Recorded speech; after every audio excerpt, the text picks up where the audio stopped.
5 inventions that deeply shaped human life, society, and comfort, ideal for a soothing, reflective sleep story style. Here's the final list. The wheel, the beginning of movement and progress. The compass, humanity's guide into the unknown. The printing press, the spread of knowledge and ideas. Electricity, lighting up the world one spark at a time. The internet, the invisible thread that connects us all. The wheel, the beginning of movement and progress.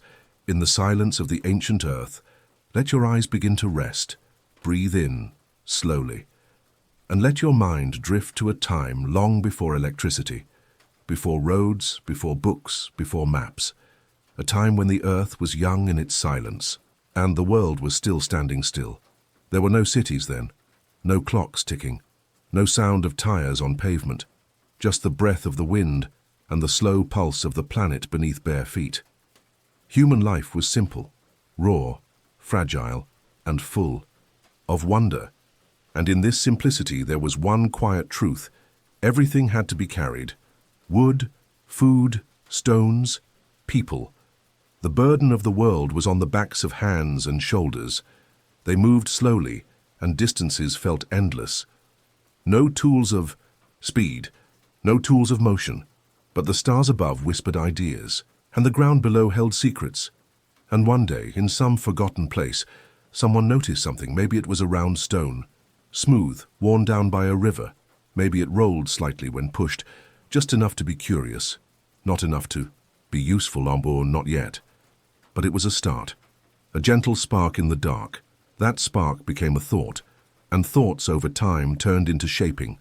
Humans began carving logs, rolling them under heavy stones, shifting burdens with less strain. Still it was slow, rough, imperfect, but it was motion, and motion was magic.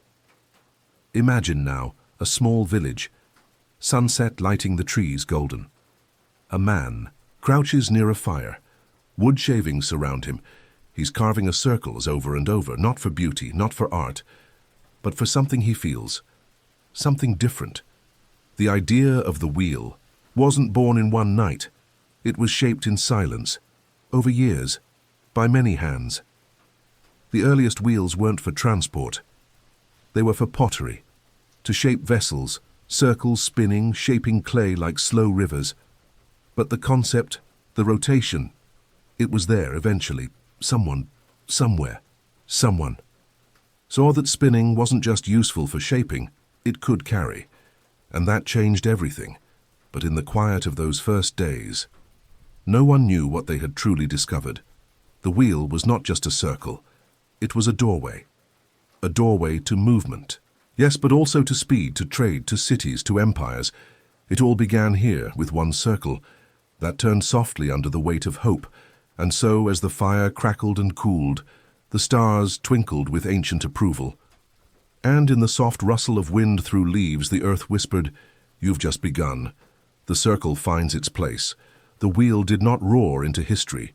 It whispered, quietly, slowly, like a stream wearing away stone. It took time. At first, wheels were heavy, thick slabs of solid wood, bound tightly with rope or pegged together with sticks. They did not turn easily, but they turned. Attached to wooden sleds, these primitive wheels moved what hands once could not. Heavy stones for building, bundles of firewood, earthen pots for trade. What once took days, now took hours. And something changed inside humanity. Movement no longer meant exhaustion. It meant exploration, possibility. Villages that once stayed isolated, now connected. People began to meet, to trade, to exchange more than goods. They exchanged ideas. The wheel was no longer just a tool, it became a bridge, and with each new generation, the wheel was shaped better, hollowed, lighter, faster. Axles were carved from smooth tree trunks. Carts were fashioned with balance and symmetry. Animals, oxen, horses, pulled them across the dirt. And the world began to stretch. Imagine now the gentle sound of wooden wheels rolling over packed earth. A family travels across hills, their children giggling in the cart, watching the fields sway like sleepy waves. The road is long, but their load is light, their pace is steady, and for the first time in their lives a distance feels conquerable. The wheel gave time. Time for thought, time for rest, time for creation, and slowly, almost imperceptibly, the wheel invited invention. As people moved more easily, they built more, and what they built, they carried. Stone by stone, beam by beam, the wheel turned. Through the rise of temples and cities, it moved under sun and rain, over plains and mountains, carving trails that would one day become roads, and roads that would one day lead to the world we know. It is strange to think that something so small, so simple, could carry the weight of civilization, but that is the magic of the wheel. It didn't just carry things, it carried dreams, and as the stars rose once again over sleeping villages, as carts were stilled for the night, and fires flickered, in tired homes, there was a gentle knowing in the hearts of all the world was moving forward, and it would never be the same again. The road beneath our feet, there is something quietly sacred about the way the wheel touches the earth. It does not stomp, it does not pierce, it glides. A soft, turning kiss against the soil, each rotation, a gentle promise, I will carry you. And so the wheel did. From the Middle East to the Indus Valley, from China to the plains of Africa, civilizations began carving paths, not just for survival, but for movement. Stone wheels were replaced by wooden ones. Heavy carts gave way to lighter chariots, and for the first time in human history, the world began to feel closer. Close your eyes and imagine a dusty trade route, camels resting, wheels creaking softly in the dusk, merchants unrolling silk, children watching wide-eyed as spices from another world are poured into baskets. Pepper, cinnamon, saffron, and knowledge, always knowledge, travels with them. The wheel rolled across continents, and with it came maps, letters, stories, tools. Empires rose on its back.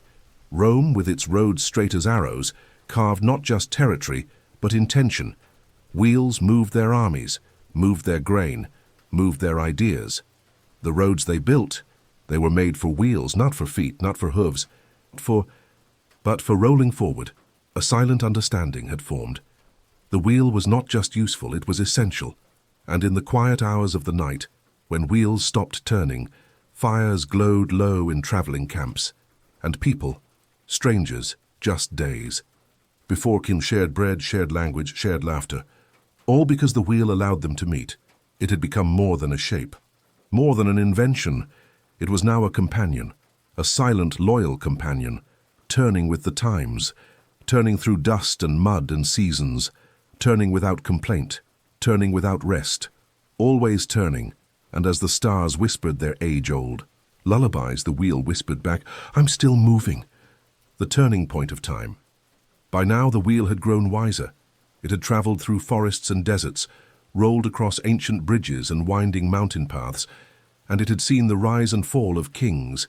But even as empires crumbled, the wheel kept turning. In every corner of the world, people had shaped it differently. Some carved it with spokes, some wrapped it in metal, some made it wider, smoother, faster. But no matter how it changed, its heart remained the same. A quiet, steady circle made to carry what we could not. And then, in the humblest of workshops, tucked away in some forgotten century, someone had a thought. What if a wheel could drive itself? Not pushed by hand, not pulled by animals, but powered by fire, by steam, by force. The wheel was no longer just a servant of motion. It was now becoming its source. Imagine in the early morning fog, a strange machine rumbling on cobbled streets. Big iron wheels turning slowly, children running behind it, mothers watching nervously, fathers whispering, the world is changing. It was loud, it was imperfect, but it moved, without whip, without yoke. It was a beginning. From these strange steam carts came the idea of carriages without horses, of cities connected not by footsteps, but by rails. The wheel had taken its next great leap, from wood to iron, from pulling to powering, and once again, the world shrank. Trains came next, thundering engines riding on shining tracks, wheels spinning, faster than any foot could run. Imagine watching one from a hillside, a black cloud trailing behind it, its wheels clanking in perfect rhythm. A machine that ate distance and gave back time. The wheel was now a messenger. It carried more than goods. It carried people, to family, to work, to dreams, and still.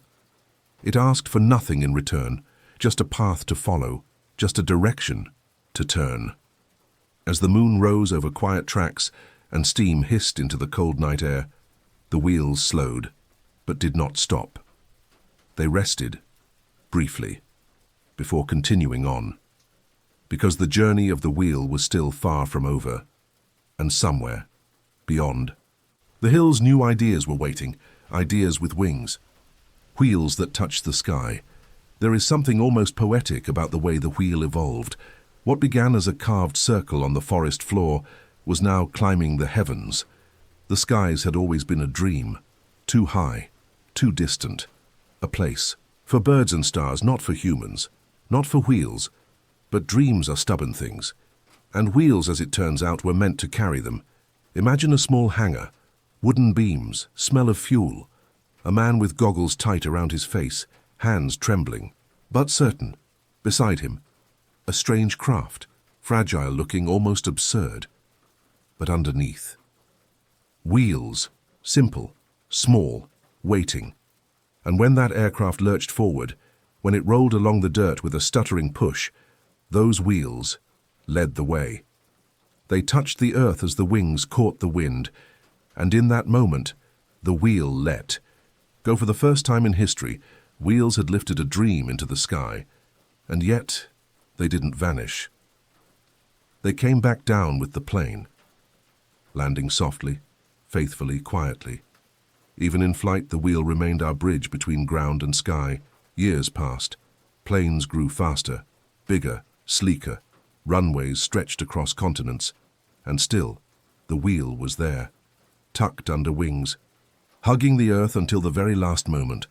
And when the world began to fly, for war, for peace, for progress, it was the wheel that carried each vessel to the sky and brought it gently home. But even as some wheels flew, others stayed close to home. On bicycles, turning with a child's first breath of freedom. On roller skates, spinning in dizzy laughter. On wheelchairs, restoring movement where legs could not. The wheel was never proud. It never demanded praise. It simply turned, quietly changing everything. And while the world rushed forward, faster, louder, brighter, the wheel remained simple. A perfect shape. Turning, turning. Even now, as you listen, as your eyes begin to close somewhere in the world, a wheel is turning softly, steadily, faithfully, and the world just keeps moving. Silent circles in a modern world. The world is louder now. Engines hum, screens glow, wheels spin at hundreds of revolutions per minute, so fast we hardly notice them anymore.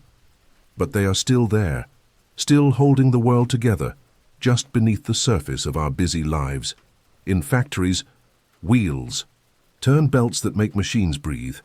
In elevators, they lift us from ground to sky in glass towers. In watches, tiny gears, each a kind of wheel, measure time with patient rhythm. Tick, tock, turn, rest. Even when unseen, the wheel whispers in the background, "I'm still here." Think of a grocery cart, how it glides through aisles with your fingertips, or a suitcase rolling beside you in an airport, holding not just clothes, but moments, a gift, a letter, a memory of somewhere far. Think of the wheel beneath a hospital stretcher, rushing someone to care, to safety, or the ones on a child's toy, bringing joy in circles over and over again. The modern world is made of motion, and behind so much of it is the humble circle. But it's easy to forget that. In our rush, we forget the quiet origins. We forget the ancient hands carving shapes by firelight. We forget the first carts, the dirt roads, the laughter of children riding across valleys for the very first time. And yet, the wheel remembers. It remembers being dragged, being rolled, being refined.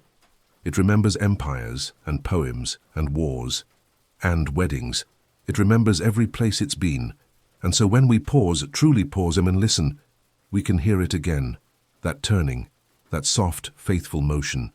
No matter how much the world changes, no matter how advanced our machines become, the wheel remains, not just a part of our technology, but a part of our story. It is not just a tool, it is our companion. From firelight to fiber optics, from oxen carts to orbiting satellites, the wheel has quietly followed us, guided us, served us, and even now as the moon rises gently over the quiet curve of a sleeping city, you can feel it, turning beneath the roads, in bicycles parked by lampposts, in taxis waiting under blinking lights. The wheel keeps moving. So we can. Rest, the circle without end by now. The wheel had outlived kings, crossed oceans, moved mountains, and reached the sky. But even that was not the end. Because the wheel was never meant to end. Its beauty was in its shape. No beginning, no corner, no edge, no final stop. Just a perfect loop, a symbol of continuity, of return, of forever. And maybe that's why, in so many ancient cultures, the circle became sacred.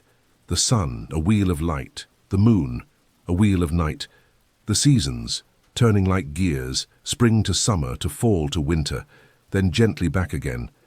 Everything we knew, even time itself, moved in circles, and the wheel held it all together. Look around the modern world.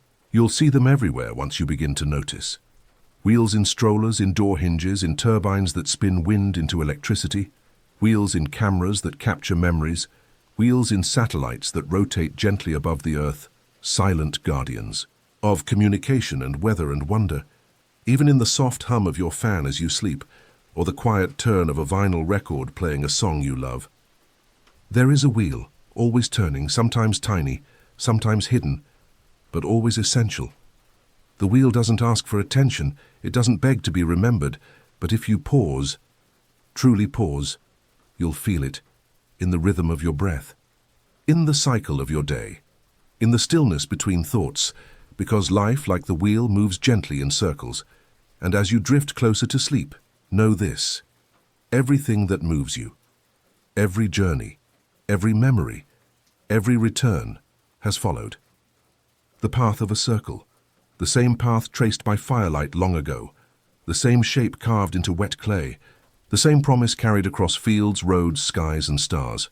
The wheel, still turning, still here, still with you. In every journey, a circle waits. Let the world begin to dim around the edges. Let the soft rhythm of your breath become the only sound you need. Now imagine this. A long winding road stretches out in front of you.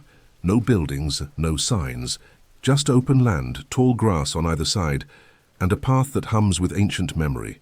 The road doesn't shout, it doesn't demand, it just invites. And at the end of it, not a destination, not a city, but a memory, a whisper of something round, something ancient, something that changed the way humans moved forever, the wheel.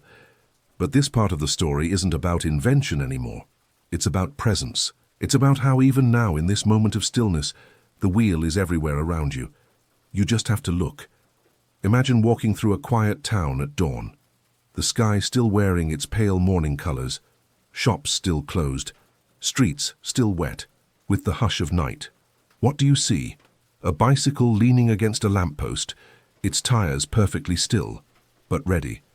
Ready to carry someone to work, to school, to a friend's home.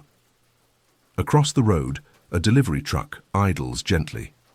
Its wheels slightly muddy, fresh from distant miles. A stroller passes you, pushed by a sleepy parent with coffee in one hand and hope in the other. All around you, the wheels are moving, or waiting to move. They do not speak. They do not rush. They serve quietly, carrying our everyday lives, with grace, with patience. But their presence is deeper than just convenience.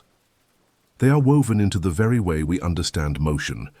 Emotion, connection, the child on a tricycle learning balance for the first time. The elderly man wheeled gently into the park to sit beneath the same tree where he once proposed. The artist, riding a city tram, sketchbook in hand, dreaming in circles as the world rolls by. The wheel does more than move things. It moves people, in every sense of the word. It holds moments. It carries emotion. Here it spins memory into motion, and it teaches us something else, something quieter but no less important. It teaches us about cycles. You see, life isn't linear. It doesn't march forward in a straight line. It circles. We wake, we work, we rest, we love, we lose, we heal. We begin again. Every season returns. Every moon waxes and wanes. Every breath in is followed by a breath out. Like a wheel, life turns. And in that turning, we find rhythm. The same way a potter's wheel spins clay into form, our lives are, shaped by every circle we pass through. Moments of joy, moments of waiting, moments of return. The wheel reminds us that what goes around does not always end. Sometimes it simply returns differently. A traveler leaves their home and finds themselves again far away. A child outgrows their bike, and years later watches their own child ride the same path. The wheel connects time, past, present, and what's still to come. Now picture this. You're standing at a train platform. A cool wind brushes past. You hear the distant rumble before you see it. And then the train arrives. Its wheels, massive, metallic, perfect, roll gently to a stop. People step out. Others step in. Luggage rolls. Voices murmur. A brief moment. In transit. In between places. In between stories. And yet it's all held together by one thing, those turning wheels below. Isn't that the way life feels sometimes? Like a platform. Like motion. Like we're all just riding one big wheel together, passing by one another for a moment before turning onward. Even when we feel stuck, or still, or quiet, the wheel is moving. The world is moving. You are moving, and that's enough. It doesn't need to be fast. It doesn't need to be loud. Like the wheel, your progress can be soft, steady, peaceful. You don't always need to run. Sometimes you just need to turn, slowly, gently, in your own time. So as you settle deeper into rest tonight, think of all the wheels turning quietly as you sleep. The clock beside your bed, measuring your dreams in tiny ticks. The cars outside, their tires humming a lullaby across distant roads. The world itself, spinning softly beneath the stars. And above you the moon, round and glowing, another wheel in the sky. It turns too, just like you, just like everything. So breathe, let go, and remember this. In every journey you take, in every step forward, a circle is turning with you. Always. Carried through generations, night folds gently over the world. Lights dim in houses, one by one. A quiet stillness spreads across streets and valleys, as if the earth itself is taking a long breath. But beneath that stillness, the story of the wheel continues. Not in history books, not in great halls of invention, but in the unnoticed corners of everyday life. A grandmother reaches into the attic, her hands brushing over a dusty toy wagon. She pauses, not just because it's old, but because she remembers. She remembers when her son pulled it through the garden, his small fingers gripping the wooden handle, his laughter chasing the rhythm of its tiny turning wheels. Now, decades. Later it waits in silence, a little faded, a little worn, but still whole, still ready. That's the beauty of the wheel. It doesn't age the way we do. It waits. It's passed down, from one generation to the next. One invention, one idea, quietly handed forward like a secret. Wheels have carried families, farmers, builders, dreamers, and they've done so without need for thanks. Think of the small cart in a market stall, its wheels squeaking as it's pulled out before sunrise, loaded with fruits picked just hours before.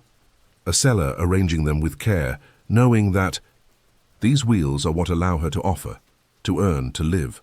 Or picture the delivery rider, weaving through the city's pulse, two wheels spinning beneath him, carrying something warm from one home to another. You see, the wheel is not just about grand progress. It's also about the quiet dignity of routine, the simple gift of being able to move, to connect, to serve. Somewhere in a rural village, a potter still uses a wheel to shape the earth, wet clay spinning beneath practiced hands. His fingers press, mold, refine, until something new is born, and it's that same spinning, that same circular motion that links him to the first potter thousands of years ago. Different time, Different place, but the same motion, the same tool, the same story. That is the secret of the wheel. Its timelessness. It's not flashy. It doesn't draw attention, but it survives, because it is too essential not to. Now let your mind drift to a small rural road, the kind that winds lazily between hills, where wildflowers brush the edges and birds float just above the trees. A truck rumbles in the distance, its wheels stirring up soft clouds of dust. In its back, supplies. Maybe medicine, maybe tools, maybe letters from loved ones. Those wheels don't just carry objects, they carry relief, connection, hope, and they do it without ever asking to be seen. Later, in that same village, a teacher rolls a blackboard on wheels to the center of the classroom. She draws shapes and letters, her students watching closely. One boy notices the small wheel beneath the board, turning quietly as the lesson begins. He wonders how it works. He traces it with his eyes. Maybe one day he'll create something of his own. That's how it happens. The wheel doesn't just move the body, it moves the mind. A small turn in one place can spark a revolution somewhere else. Sometimes we imagine change as something sudden, loud, spectacular. But often it begins with something small, round, and quietly spinning beneath the surface. A wheel beneath a suitcase in an airport, helping a young woman carry her future to a new city. A wheel on a dolly in a music studio, transporting heavy speakers for someone's first song. A wheel beneath a mobile clinic, bringing health to a place long forgotten. Each one turns with a quiet kind of grace. Unnoticed, maybe, but never. Unimportant. And isn't that the way most meaningful things are? Subtle, simple, constant, not loud, not seeking attention, but carrying us nonetheless. And as years pass, and technology shifts, we add layers, we electrify wheels, we connect them to sensors, we program them into robots. They no longer just turn, they learn, they respond, they think. And yet, underneath all of that, is the same perfect shape. Still. Round. Still turning. Still holding the heartbeat of human progress. So when you hear the soft roll of something on the floor or feel the subtle vibration of wheels beneath your train seat, remember, you are surrounded by centuries of quiet brilliance. You are being carried by a shape that once rolled under sun-baked stone roads through the mud of ancient fields and now glides on polished tiles in the modern world. The journey of the wheel didn't end in history books. It's under your feet. It's beside your bed. It's in your memories. And it's already waiting in tomorrow. Still faithful. Still quiet. Still turning. Always turning. The endless journey. Some inventions change. The world once. And then time moves on. They are remembered, honored, but eventually left behind. The wheels is not one of those. It did not peak. It did not fade. It simply became part of life itself. And so it continues. Every second of every day, wheels are turning somewhere, across continents, beneath oceans, above the clouds. You don't see them all, you don't need to, but they're there.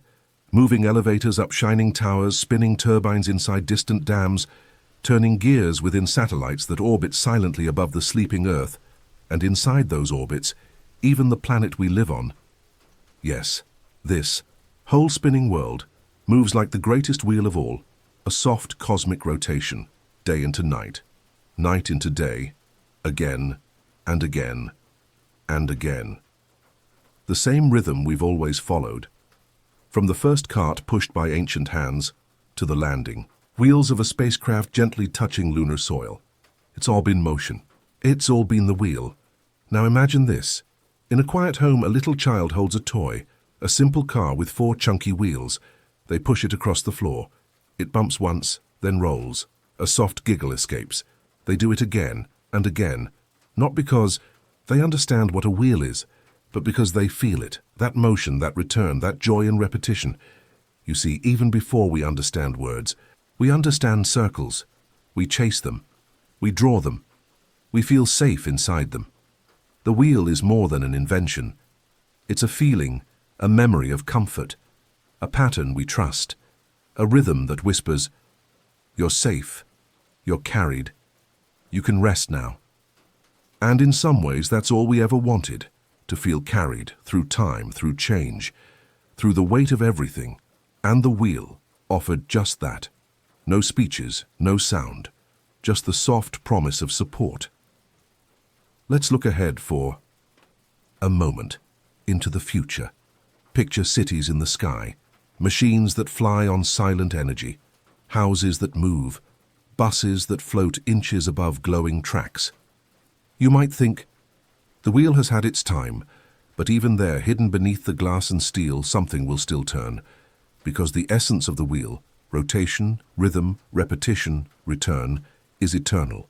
It may evolve. It may look different, but it will never disappear.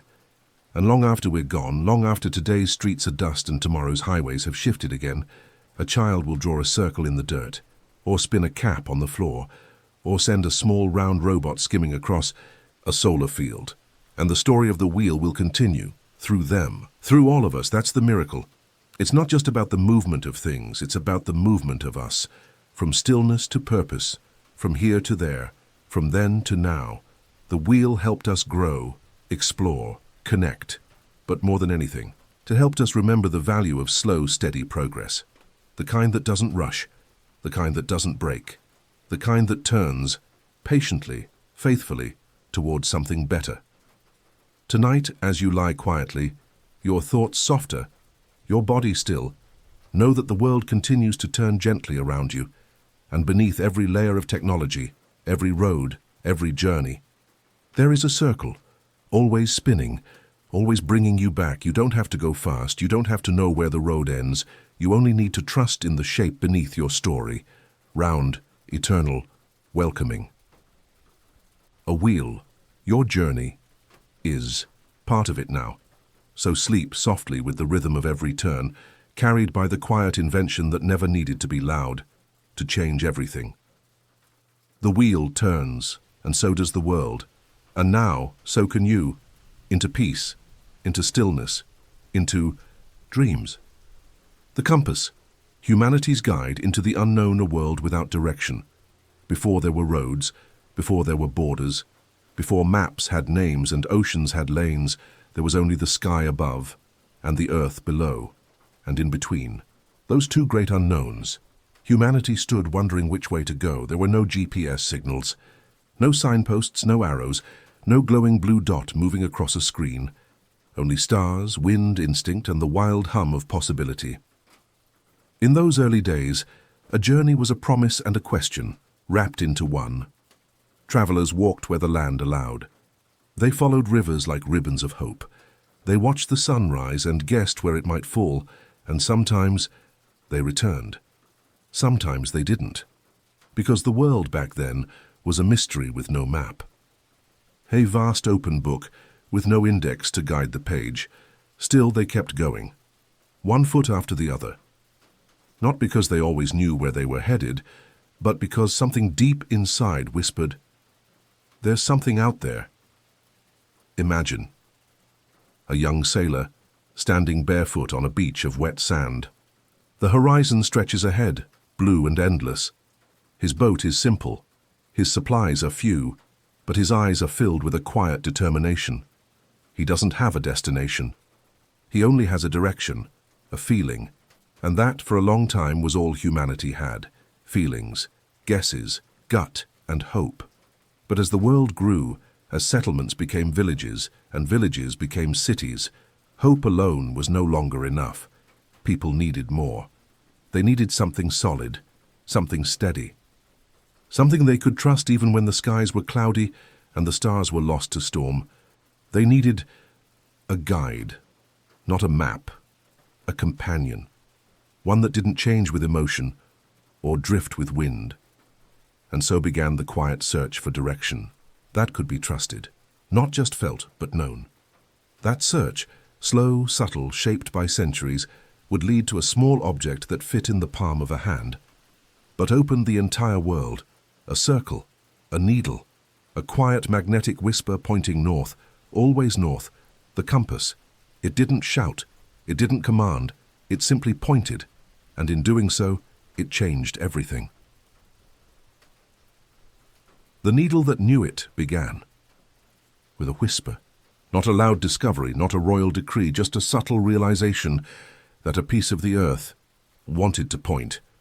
Long before metal was molded into sleek tools, before polished compasses were clasped into leather pouches, people noticed something strange. Iron, when rubbed with the right stone, seemed to remember where it came from. It aligned quietly, gently, unshakably.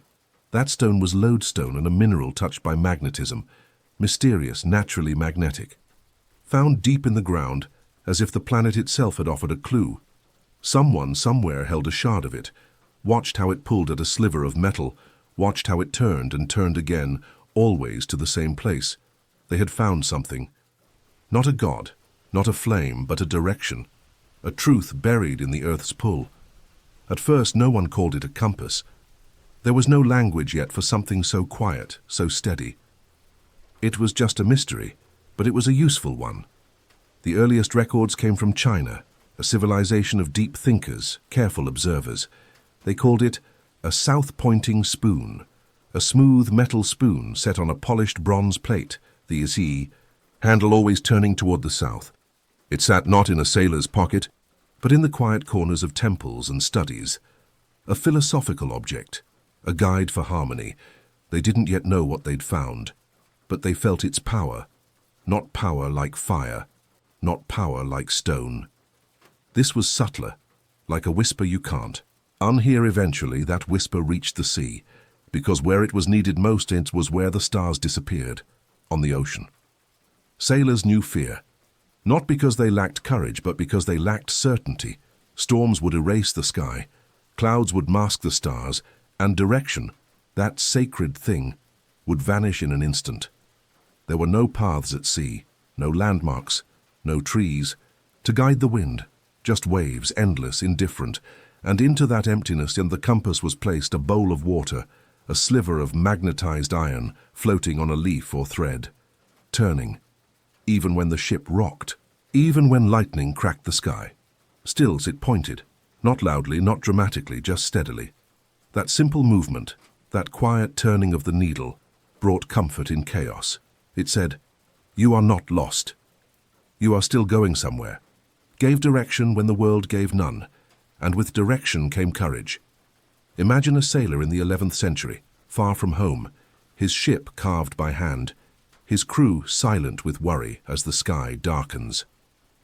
No stars. No landmarks, just the pull of the waves and the whisper of the wind. He pulls out the bowl, places the iron needle carefully, watches it drift, pause, then settle. North. His heart settles too. The crew breathes again. They are not adrift. They are guided because the compass doesn't need clear skies. It doesn't need the moon, it only needs the earth, and a little belief. As word spread, this tool began its long journey, across cultures, across oceans, from the Chinese dynasties to the Arab world, to Europe and beyond. Each place gave it a name. Each place refined its shape. A floating needle became a fixed one. A simple bowl became a case of glass and brass. And suddenly the world grew smaller. Traders ventured further. Explorers chased edges of maps. New continents were found. New mistakes were made. New connections were forged. And through it all, the compass stayed silent. But sure, it didn't change its message, didn't waver with opinion, didn't care for borders or names. It just pointed. It became something more than a tool. It became a kind of truth, because when all else fails, when maps tear, when skies close, when questions outnumber answers, what we crave most is orientation, not just where we are, but where we're headed, and that's what the compass offers. Direction. Even when everything else is uncertain, even now, in the most modern of machines, satellites spinning in the cold dark beyond Earth, autonomous vehicles humming on glassy streets, that original principle remains. Magnetism, rotation, trust, somewhere in every GPS, buried deep beneath the wires, is a compass, still doing what it always did, still pointing, and still, it asks nothing in return. No applause, no recognition, only that you listen, and perhaps That's all we ever needed. Something quiet, something certain, something we can hold when the world feels too vast. The compass gave us more than direction. It gave us permission to venture, to return, to change our minds, to explore beyond what we knew. Because once you can find your way back, you're not afraid to leave. And in that freedom, the world opened, one turn of the needle at a time, carving new paths in the unknown. The sea had no memory. It held no footprints, no lines drawn in sand, no trail left behind to show where you had come from. For thousands of years, sailors feared the ocean's endlessness, because once you left the shore, you left behind everything familiar. And the further you sailed, the more invisible you became. It was the compass that gave people the courage to leave shorelines behind, not because it removed the risk, but because it offered something rare, certainty in one small thing. One small arrow, one fixed direction. It couldn't promise calm waters. It couldn't stop the storms, but it could say them this way. And sometimes that's enough. With it, explorers carved routes across the unknown. Merchants braved seas they'd only heard about in legend. New trade paths opened, new peoples met, new lands mapped. The compass did not create peace. It did not prevent conflict. But it made contact possible. Before the compass, maps were vague, drawn from memory and imagination. Here there be monsters was not just myth, it was a placeholder for uncertainty. But now, with a compass in hand, the world began to be measured, grids drawn, coordinates written, patterns observed. The planet itself, that vast, spinning home, began to feel knowable. And yet, the compass didn't just change where we went. It changed how we moved, because suddenly, travel was not a blind leap. It became a choice rooted in orientation. Imagine an ancient ship rocking in deep waters. The crew exhausted, the sails torn, clouds thick overhead. But below deck, a quiet navigator lights a small oil lamp. In the flickering glow, he opens a wooden box. Inside, a single needle swings, then rests. And in that stillness, in that one tiny motion, an entire journey is saved. That's what the compass gave us. Not spectacle, not speed, but quiet recovery. It gave us the means to correct, to redirect, to try again. Even now, that same lesson echoes in our lives in ways far beyond geography, because sometimes we get lost, not on maps, but within ourselves. We feel directionless, unmoored, turned around by days that all feel the same. And in those moments, we don't need a grand answer. We don't need a perfect plan. We just need something small to point us back, a moment of clarity, a conversation that steadies us, a breath that reminds us there is still a way. The compass taught us that. It taught us that being lost is not the same as being hopeless. It showed us that direction can exist even when the destination is unknown. And slowly, with every voyage it guided, it earned its place in every traveler's hand and heart. Even great explorers, those whose names filled history books, did not leave without it. Marco Polo, Ibn Battuta, Zheng He, Magellan. They crossed oceans, deserts, empires, and tucked among their supplies, spices, scrolls, silver, was always a compass, some small version of that same tool, not for luxury but for life. Because while maps could tear, while stars could hide, while memory could fade, the compass remained, turning, pointing, enduring. And what's more beautiful is that it asked for no fuel, no coin, no praise.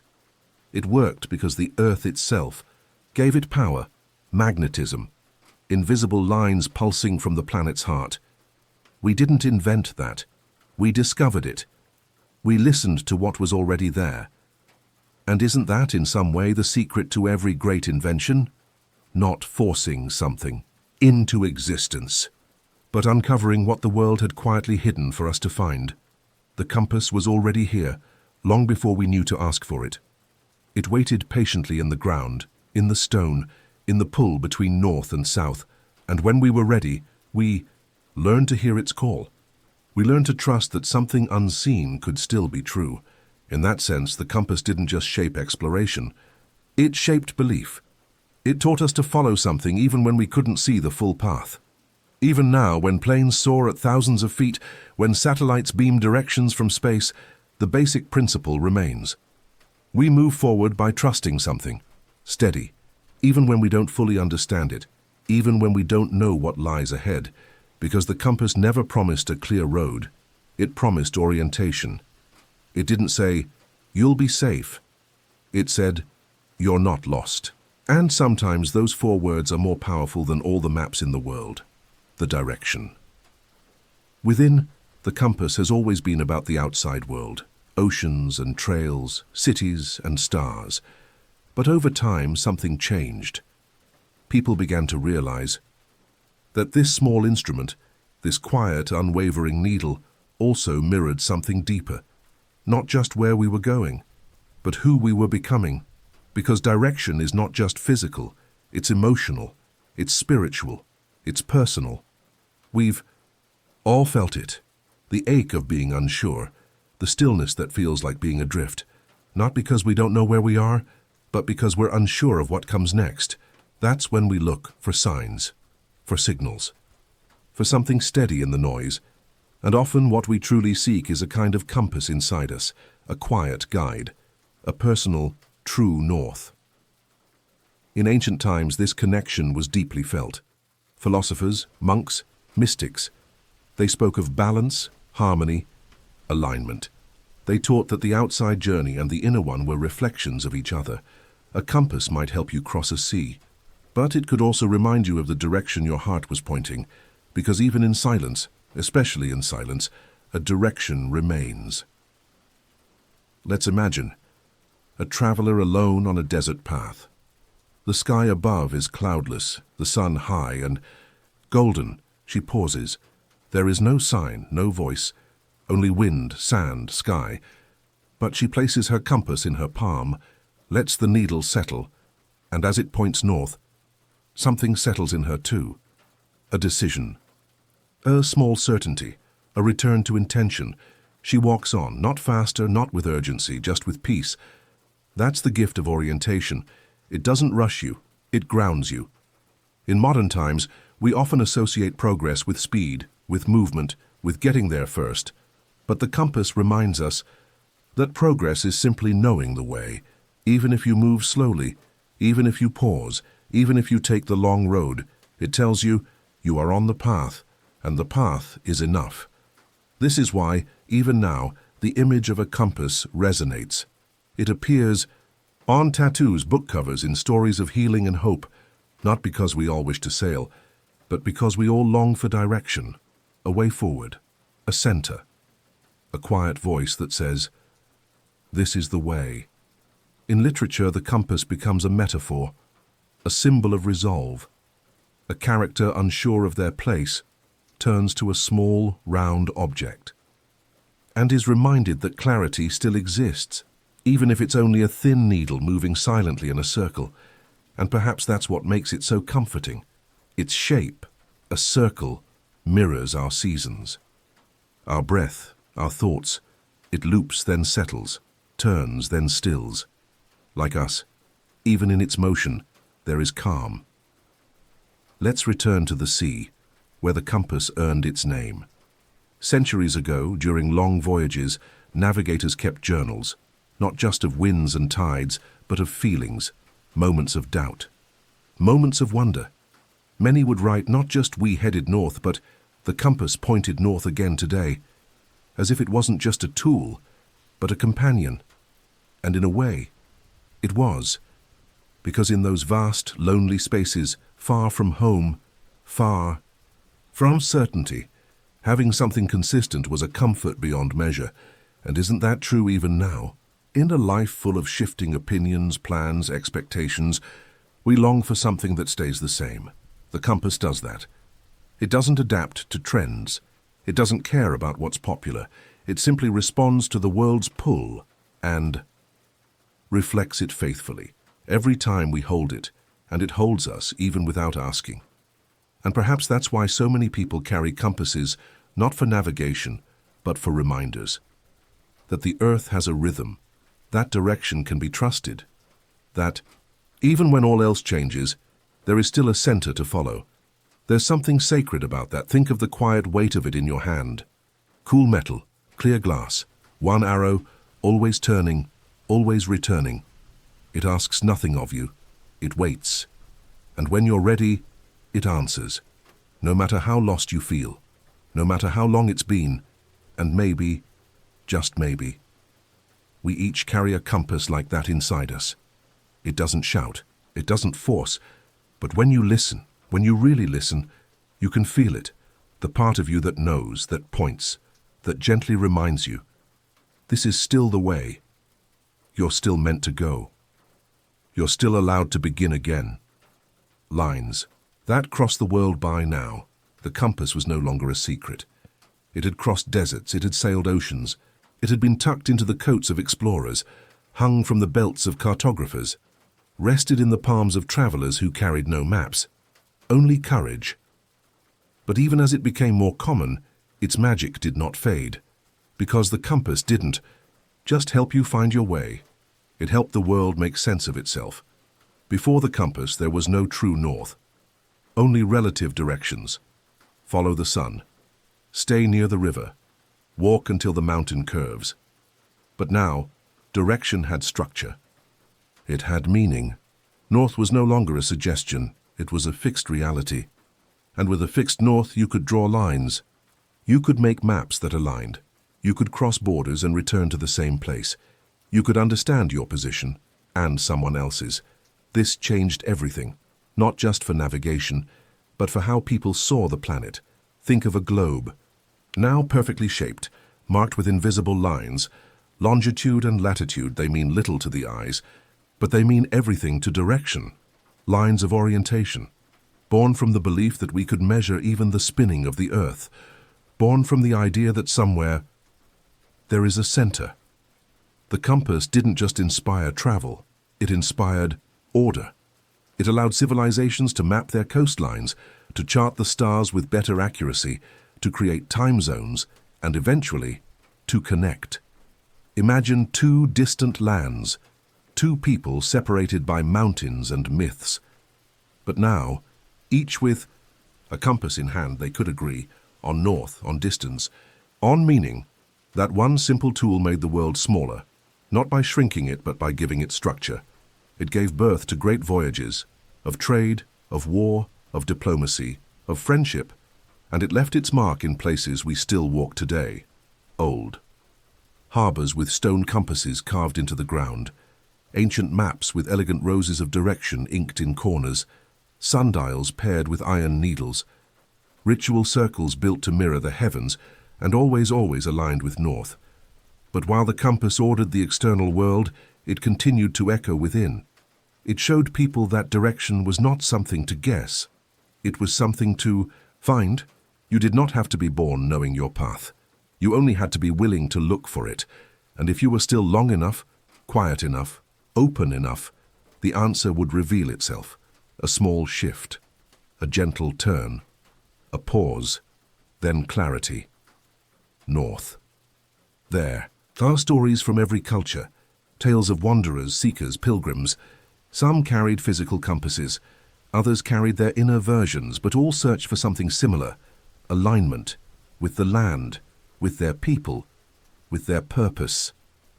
And in so many of those stories, the moment of change doesn't come with a shout. It comes with a signal, subtle, magnetic, a direction they cannot explain, but cannot ignore. That is the compass at work, seen or unseen, held or imagined. Even today, in a world of bright screens and digital routes, the symbol of the compass holds its power. You'll see it on the dashboards of pilots, guiding aircraft above the clouds.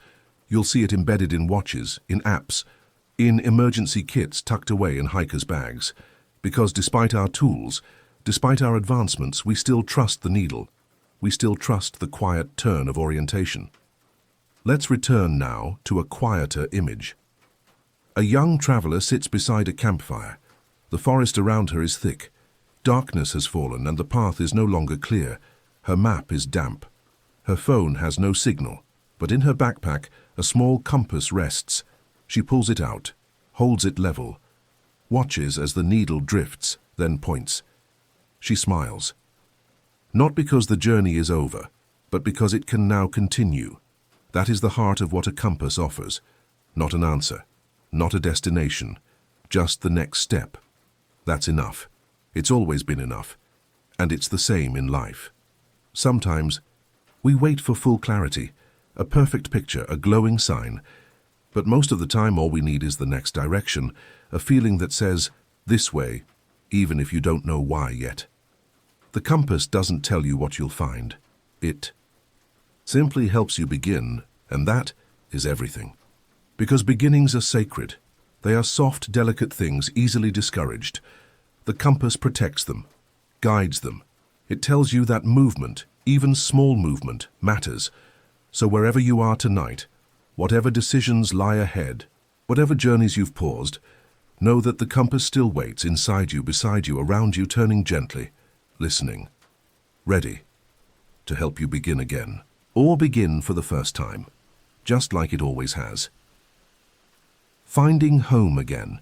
There is a quiet truth about travel that few speak of, that every outward journey is also a kind of return, because no matter how far we go, no matter how many miles the compass carries us, there is always a thread pulling gently inward towards something known, towards something that feels like home.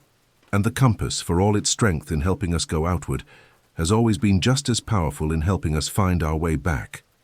Back to the places we left behind, back to the people we love, back to ourselves. It is the guide of return. Picture an old sailor, beard greyed with salt, hands weathered by wind and time. He has sailed long, seen lands of every kind. His ship is slower now, but his gaze is steady. Tucked in the pocket of his wool coat is a compass, scratched, dented, but still perfectly true. As he steps onto the deck, he opens it without needing to look. The needle swings and lands north, as it always does. He smiles because for him, north isn't just a direction. It's the pull of familiar shores. It's the winding path back to voices and fireplaces and roads he once walked barefoot. The compass has guided him forward, but also home. That's something the earliest travelers learned too. That orientation wasn't just a matter of finding the next horizon. It was about anchoring yourself, about being able to leave and then return, to be brave enough to explore and still know how to come back whole. Because the compass doesn't bind you. It frees you. It gives you the courage to go with the promise that you can always find your way back. Even in our modern world, where the streets are numbered and phones glow with directions, we are still learning what it means to feel lost and what it means to come home. Because home isn't just a house or a city, it's a feeling. It's the moment when your heart stops wandering, when your breath softens, when something inside whispers, this is where I'm meant to be. And sometimes we forget that. We go far, we chase dreams, we lose track of the road, not because we've failed, but because that's what life does. It winds, it bends, it pulls us in strange directions, and that's when we need the compass within us, the same gentle pull, that same small voice, that same still needle, to tell us, you can always go back, you can always start over, you can always find your way. The compass doesn't punish wrong turns, it doesn't scold you for detours, it simply redirects again and again, with grace, with patience, with unwavering loyalty. It doesn't ask questions. It doesn't keep score. It simply points, forward or back, whichever you need most, and that is perhaps the most beautiful thing about it. It gives you space to explore, to rest, to remember. Let's go now to a forest trail, the kind blanketed by golden leaves in autumn. A woman walks slowly, her footsteps cushioned by the earth. She's walked this trail many times. It's familiar. But today she's taken a new path, and somewhere between the trees she's lost her way. Her breathing quickens. The sky begins to dim. She reaches into her coat and finds what she nearly forgot she carried. A compass, small and silver. She steadies her hands, watches the needle shift, then settle, north.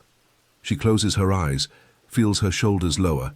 She turns and begins to walk, not with panic, but with trust, because she knows now. She's no longer lost. She's simply on her way. This is the gift the compass offers. Not control, not perfection, but possibility. The possibility of return, of course correction, of second chances. And in that possibility, there is peace. Think of the times in your own life when you've wandered. Maybe not in forests, maybe not at sea, but in choices, in decisions, in waiting. You stood at a crossroads, unsure of what to choose, unsure of what direction led to healing, or joy, or meaning. You looked for signs, listened for certainty, and eventually, perhaps softly, you found it. A pull, a leaning, a knowing that couldn't be explained, only followed. That was your compass. That's what it does. It leads us, sometimes away, sometimes back, but always toward what we're meant to see. Sometimes we follow it across oceans, sometimes just across a quiet room, but wherever we go it remains. And in this way the compass has become more than an instrument. It has become a symbol, a reminder that clarity is possible, that redirection is sacred, that orientation is never fully lost, only waiting. So if you are in a moment now where the road feels uncertain, where the path ahead seems clouded, where you feel far from where you thought you'd be, let the compass speak, not loudly, not all at once, but slowly, softly. Let its stillness find yours. You don't need to rush. You don't need to know everything. You only need to listen for the direction that waits in the quiet. And when you find it, follow gently, step by step, turn by turn, breath by breath, back to the place that feels like home, back to yourself. The compass in the stars. There is a certain poetry in the way things align, a magnetic needle quietly pointing north. A constellation spilling its light across the night sky. A traveler, somewhere in between, searching for direction. From the earliest days, long before the compass existed, humans looked up. They stared into the heavens, not for beauty alone, but for guidance. The stars became maps, stories, symbols. They showed when to plant, when to harvest, when to begin a journey and when to wait. And while the stars were ancient, they were not always clear. Clouds could hide them. Storms could erase them. And so when the compass arrived, it became something profound, a bridge between the heavens and the earth, between what we see and what we feel. A new kind of starlight held in the palm of a hand, small, still, certain, itty. Pointed not to myths but to magnetism, that invisible thread that runs through the very bones of the planet. It told us, this world spins, but you are not spinning with it. You are steady. You have a center. The compass didn't replace the stars. It joined them, and together they shaped an entire era of exploration. Sailors once used the North Star, Polaris, to guide them across dark oceans. Now they use the North Star and a compass. Two different tools. One message. North is there, and you can find it. This changed everything. Voyages grew longer. Maps grew more detailed. Calendars shifted. Borders were drawn, and through it all the compass remained quietly loyal. It did not argue with the sky. It did not change its mind. Even when ships tilted, even when men doubted, it held true. North. Always north. But not just in space, in feeling. Because, as the years passed and the compass found its way into the hands of adventurers, scientists, missionaries, poets, it became something more than metal and magnet. It became metaphor. To find your compass was to find your purpose. To lose your compass was to lose your way, and to follow your compass was to move with clarity. We began to use the language of direction for the directionless parts of life. She's trying to find her bearings. He's finally on the right path. They've lost all sense of direction, and always, quietly behind those phrases, was the image of a needle, turning until it stilled. Even in a modern age, we still speak this way, because no matter how advanced we become, how digitized or mapped or connected, we are still human. We still get turned around. We still need a center. And there is something deeply comforting in knowing that some truths remain magnetic, that we can still hold a compass and trust it more than our own scattered thoughts, that we can still find our way without rushing, without guessing, without panic. Just one gentle turn, just one quiet alignment. That's all it takes. Now, let your thoughts drift to a quiet mountain. It is dusk. The air is thin and soft. A hiker, tired from the climb, sits beneath a wide tree, pulling a compass from their coat. There are no signs here. No roads, no cell towers, only rocks, sky, wind, but the compass knows. It turns, settles, points. And in that stillness, there is no fear. There is no urgency, just a sense of return, a sense of being connected to something greater, to the magnetic pull beneath your feet and the stars arcing gently above. You are not alone in your search. The earth, the sky, the compass, they're all guiding you together. And maybe that's the most beautiful part of this whole story, that the compass is not just an invention, it is a collaboration between the world and the one who dares to walk it. It works because we trust it. And in return it gives us something rare, a still point in a spinning world. It does not lead you in circles. It does not change with the tides. It reminds you, there is a way, there is a direction, there is something steady in the center of all. This change, and you can always find it, with a compass in your hand, or a compass in your heart. It's the same. It's always been the same. When we forget where we're going, there are moments in every life when the path disappears, not because we've lost our way, but because life has shifted so quietly we didn't realize the road beneath us had changed. One day, everything makes sense, and the next, a silence, a fog, a stillness that's less like peace, and more like being unsure where to go. It's in those moments that the compass becomes something more than metal. It becomes a mirror, because direction is not just external, it's deeply personal. What do you do when your coordinates no longer lead where they used to? When the things you chased don't satisfy? When the dreams you held feel faded? When the familiar feels foreign? This is when the compass shines. Not with clarity all at once, but with quiet reminders, tiny shifts, moments of honesty, the way your body relaxes when you say no instead of yes, the way your eyes light up when you talk about something small and specific, the way you feel when you stop pretending to be okay and realize you still have space to rebuild. The compass has always whispered, even now and especially now, you can begin again. We tend to think of starting over as weakness, but the compass teaches the opposite. Every turn of its needle is a return to truth. It doesn't judge. It doesn't remember the last mistake. It doesn't lock you into where you once were. It simply aligns to what is real, to what matters now. Think of the times in your life when you've been asked to reimagine yourself after loss, after failure, after endings you didn't ask for. These are moments when everything feels blank.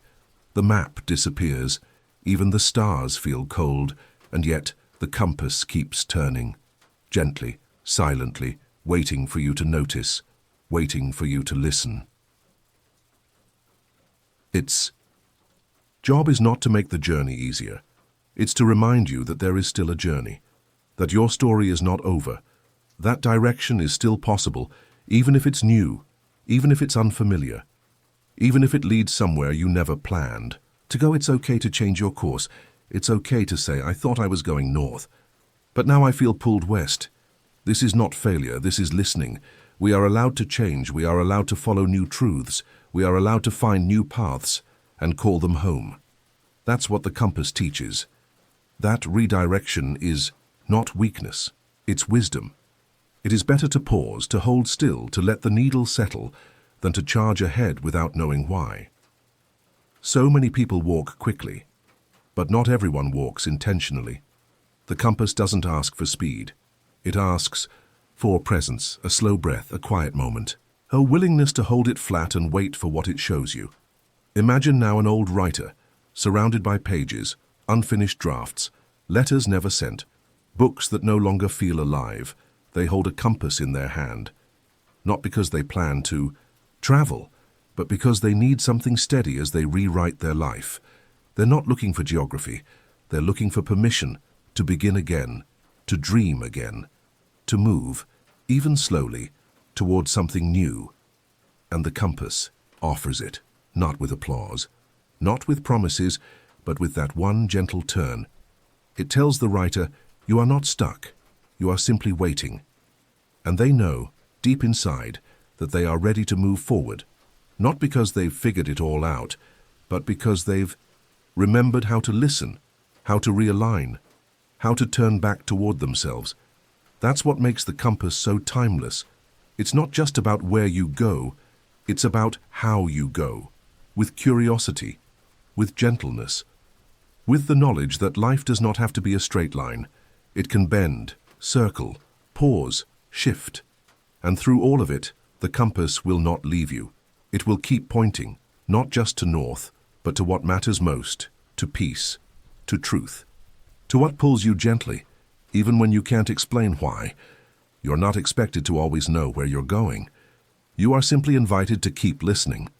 And every time you listen, every time you choose the quieter path, the truer step, the more honest direction, you realign, you find your way, passed from hand to hand. Some things are too precious to be bought, too meaningful to be wrapped in plastic or handed out in shiny boxes. They are given hand to hand, heart to heart, in moments that feel quiet, but echo forever. The compass has always been one of those things, not just a tool for the journey, but a gift for those ready to walk. Imagine this, an old wooden desk, dusty at the edges, lit by the warm hush of late afternoon sun. A grandfather opens the drawer, his hands steady but slow. He reaches inside and pulls out something wrapped in faded cloth. He unwraps it carefully.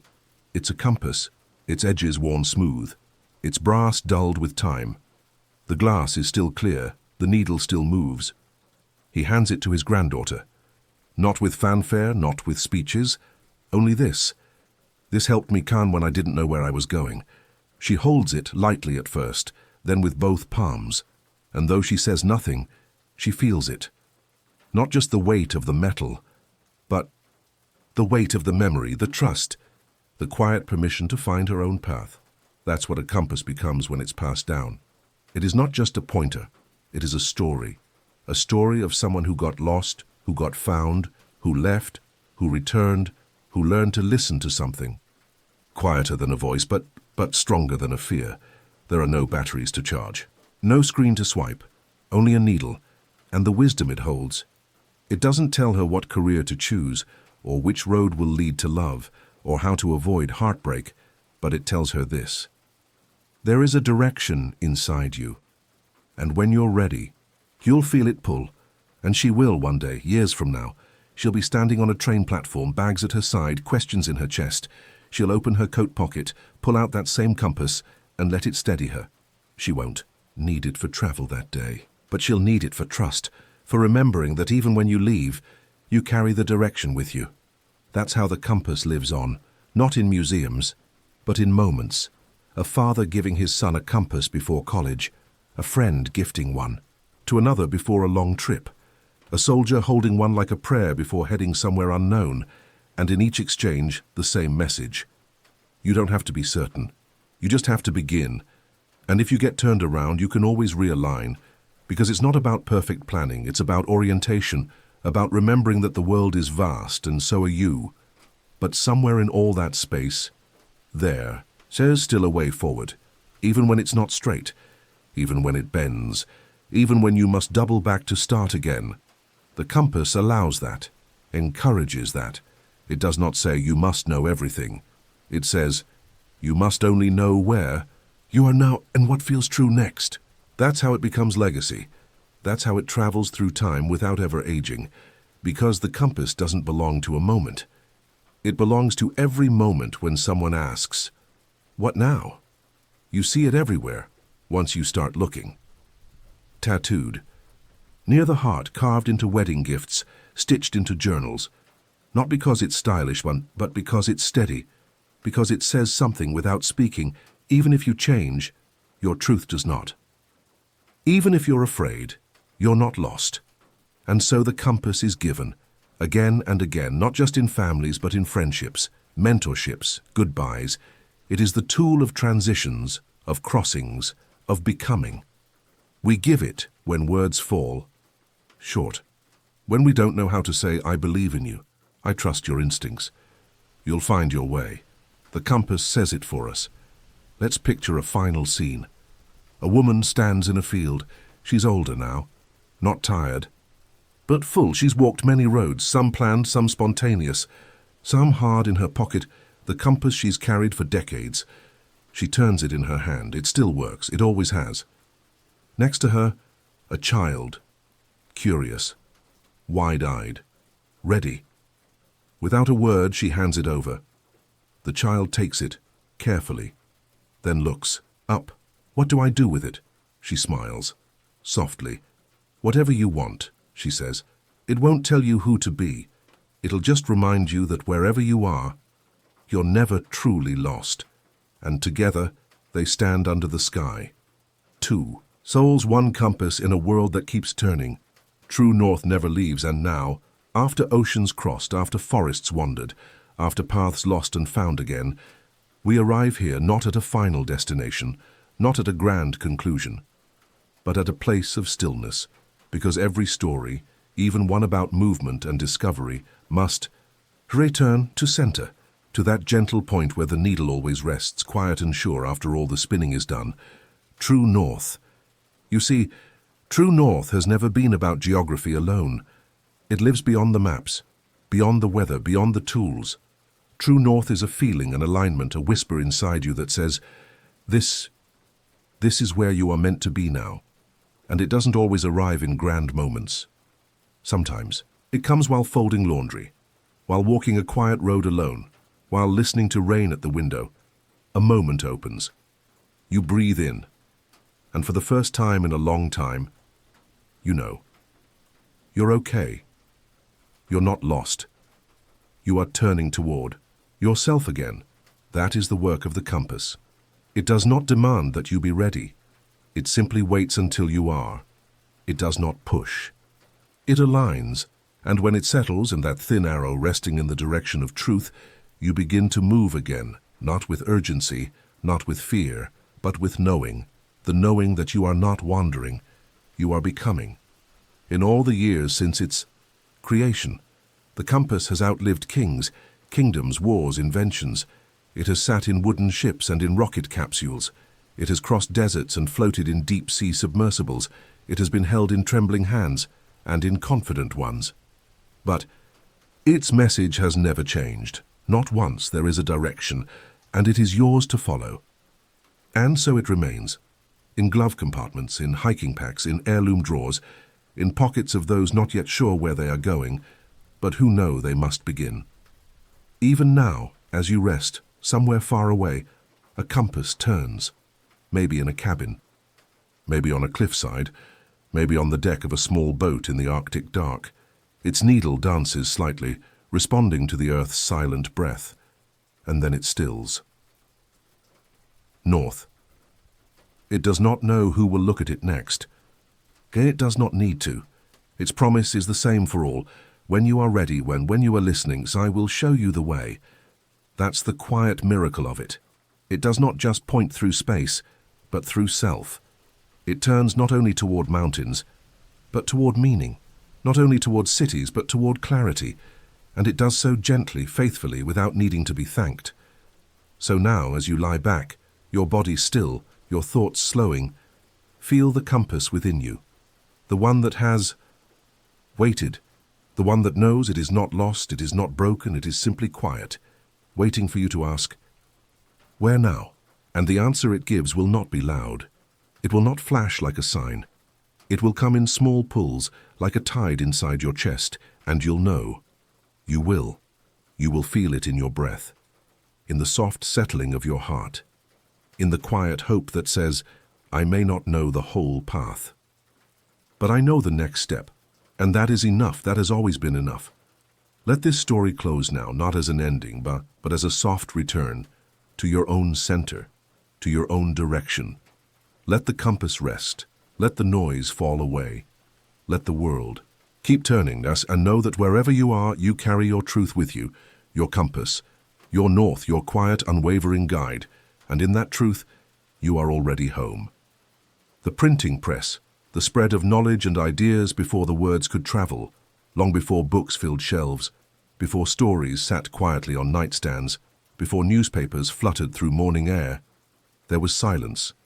A deep, heavy silence, not because there were no thoughts, but because those thoughts could not travel. Ideas were born every day, but most of them lived and died inside the minds that held them. The world was full of wisdom, but wisdom was rare to hold. A child could grow up and never read a word. A mother could sing a lullaby never written down. A farmer might tell a story by firelight that would never be heard beyond his village, because the only way to share knowledge was with your voice, and voices faded. And even when words were captured, they were captured by hand, ink, parchment, endless hours of careful strokes, letters drawn one by one, each word a labor of patience. Imagine a room lit by candlelight. A monk bends over his work, quill in hand, ink thick and dark. The silence around him so complete he can hear the breath of the flame. He copies page after page, meticulously, reverently, knowing that each mistake must be scraped away with a knife. He is not just writing, he is preserving, and yet for all his care only a handful of people will ever read this book, because books are precious, rare, heavy, guarded. They are locked away in monasteries, reserved for kings and scholars, held behind walls the ordinary cannot reach. In this world, knowledge moves slowly.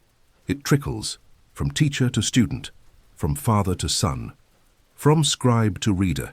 It cannot soar, it cannot spread. And yet, the world is changing. People are beginning to dream of more, of a time when words can fly, when stories can travel, when truth can be shared, not hoarded. And somewhere in that restless air, a new invention begins to stir, one that will take the spoken word, the sacred word, the written word, and give it wings. It won't be born in one night. It will take years, pieces from many minds, dreams shaped by need and nudged by accident, but it will come. It will arrive, like thunder in a quiet room, and the world will never be the same. Because what fire was to warmth, what the wheel was to motion, what the compass was to direction, the printing press would be to connection. The spark is near, the ink waits, and the words, oh, the words, are ready to run. The man who gave the words. Their wings, it is strange, isn't it? How some of the greatest changes in history begin. Not with noise, but with stillness. Not with crowds, but with a single person working in silence, thinking quietly. In a small workshop no one notices. That's how this story begins. In a little town in Germany, in a space filled with tools and dust and scraps of metal, a man named Johannes Gutenberg was trying to solve a problem. Not a glamorous one, not a royal one, but a deeply human one. How do we share ideas without losing them? He had seen the way books were copied, by hand painstakingly, one letter at a time, and he knew, for ideas to truly change the world, they had to move faster, not trickle, spread. But how? He had studied, he had watched, he had listened, and then one day he looked at something surprisingly simple. A wine press, yes. The same tool used to crush grapes. It was sturdy, precise, capable of great pressure, and Gutenberg wondered, what if, instead of pressing fruit, we pressed words? What if, instead of scribes with quills, we had letters, solid, carved and movable, lined up in trays like puzzle pieces? And what if we could press those letters again, and again and again? The idea felt absurd, mechanical, cold even, but it held magic because it meant you could write something once and share it 1,000 times. That was the seed. And from that seed, the printing press was born. Not all at once. Not perfectly. Gutenberg labored for years, adjusting, rebuilding, melting metal, carving type, mixing ink thick enough to cling to, the letters but smooth enough to mark a page. There were mistakes, there were failures, there were people who doubted him, but he kept turning back to the same dream. Words that could travel, ideas that could fly, knowledge that belonged to everyone. And finally, it happened. The first printed book. Not a flyer, not a single page. A book, with turning pages and even lines, black ink pressed deep into thick paper. What was it? A Bible. Not because Gutenberg was a preacher, but because in his time, the Bible was the most precious, most guarded text of all. Until now, only the rich or the holy could afford it. It had to be copied by hand, and each copy took months to finish. But with the press, it could be duplicated. Dozens, hundreds. It could be held by a merchant, read by a teacher, shared by a stranger. The press did not just make books. It made access. It cracked open the door that had long been closed, and the world once filled with whispers and rumors suddenly began to hum with voices. Imagine a small village. A boy, barefoot and curious, stops at a table in the town square. A man is handing out small booklets, pamphlets filled with words, diagrams, ideas. One falls into the boy's hands. He can't read all of it, not yet, but he can feel its weight. He takes it home, sits under a tree, and asks his older sister to read it aloud. She does, and for the first time, the boy learns something that was not passed down by word of mouth, but printed, permanent, clear. That feeling, that quiet rush of discovery, spread like light, and it spread fast, because the printing press was not just about religion, or politics, or poetry. It was about power, the kind that grows not from weapons, but from understanding. And once the press began its slow, steady rhythm, the world began to change in ways no one expected. Schools grew, libraries opened, books were passed from hand to hand like treasures, and knowledge, once locked behind walls, began to belong to everyone, not just kings, not just priests, not just scholars, but bakers, and seamstresses, and sailors, and children, everyone. And that is why, even now, when we pick up a book, when we scroll through pages, when we print a flyer or read a magazine, we are touching the legacy of that press, not just the machine, but the belief behind it, the belief that knowledge should move, that ideas should not be kept quiet but shared, loudly or gently, in ink or thought, with pride or hesitation, because somewhere, someone will need it, someone will be changed by it, and someone, maybe someone just like you, will carry that idea forward, not because you must, but because something in it feels like truth. That's what the press gave us. Not answers, but voices, and in those voices that we found connection. The day the world began to speak, it didn't happen in a single moment. There was no great explosion, no parade, no grand unveiling of a new age. Instead, the change arrived the way ink seeps into paper, slowly, quietly, until the page is filled. The printing press had begun its work, and the world had started to turn a little differently. The rhythm of the press, the deep, repetitive knock of the machine became a heartbeat, of progress, of connection, of something unstoppable. Before the press, a single message might take weeks to travel, carried on horseback, passed from hand to hand, rewritten each time, the message growing, thinner, weaker, less certain. But now you could say something once, and send it to thousands. Imagine that.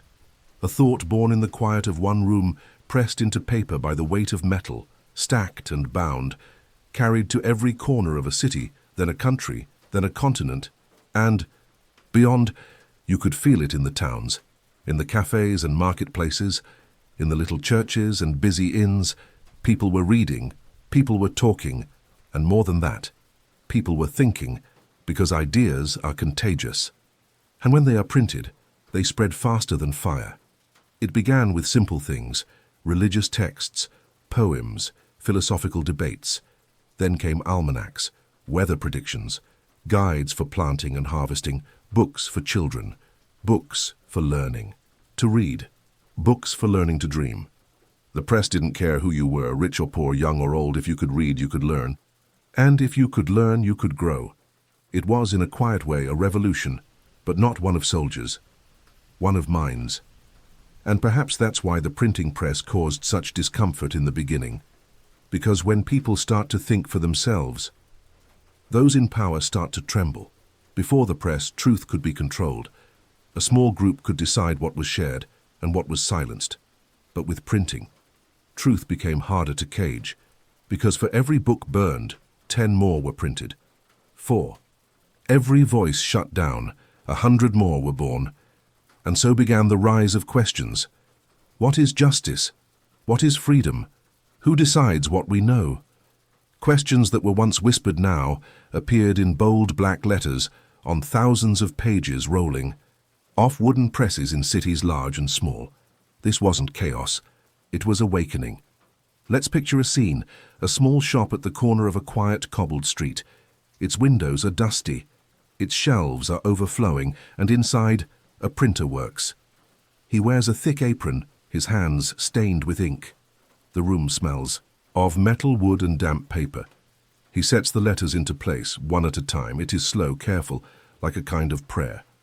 Then he rolls the ink, pulls the handle, lifts the page. It is not perfect, but it is powerful. It will travel. It will speak. It will carry the thought of one mind into the eyes of many. He places it gently with the others and starts again. That man may never write a book himself. He may never speak on a stage, but what he prints, it will shape someone's world. And that perhaps is the deepest magic of the printing press. It turned readers into thinkers, thinkers into writers, writers into revolutionaries, and not all of them were loud. Some changed things with novels, some with poems, some with recipes or school books or songs. But each voice, each page, each printed idea added to the growing hum of a world learning how to express itself, a world that could finally speak, clearly, freely, and for all to hear. And what about us? Even now, centuries later, we live in the echoes of that moment. We scroll, we search, we write, we share, we hold libraries in our pockets, we send thoughts around the world in seconds, and yet, at the core of it all, is the same belief that knowledge should move, that truth should be free, that words should reach. The printing press may no longer clatter in the corners of towns. Its wood may be replaced by screens, its ink by pixels, but its gift remains in every open book, in every shared article, in every poem scribbled on the back of a notebook. The press taught us to honor the written word and to pass it forward. So now, as the night wraps softly around you, as your thoughts settle like pages turning, remember this: you are part of the story. Every time you read, every time you learn, every time you share something that made you feel or understand, you are carrying the same flame that Gutenberg's once lit with ink and iron and the press of an idea, and that flame will keep burning, page by page, word by word, mind by mind. The book that found you. Somewhere on a shelf you forgot to dust is a book that once found you at just the right time. You sigh. Didn't expect it. You weren't searching for it, but there it was, its spine a little bent, its pages worn, its title barely visible under the soft touch of years. You picked it up. You flipped through. And then, something inside it quietly stayed with you. Maybe it was a sentence, a small phrase, a turn of words so simple and true that it wrapped around something in you you didn't know needed holding. That's what printed words can do. They can find us, even when we didn't know we needed to be found. And that is something new in the history of human emotion.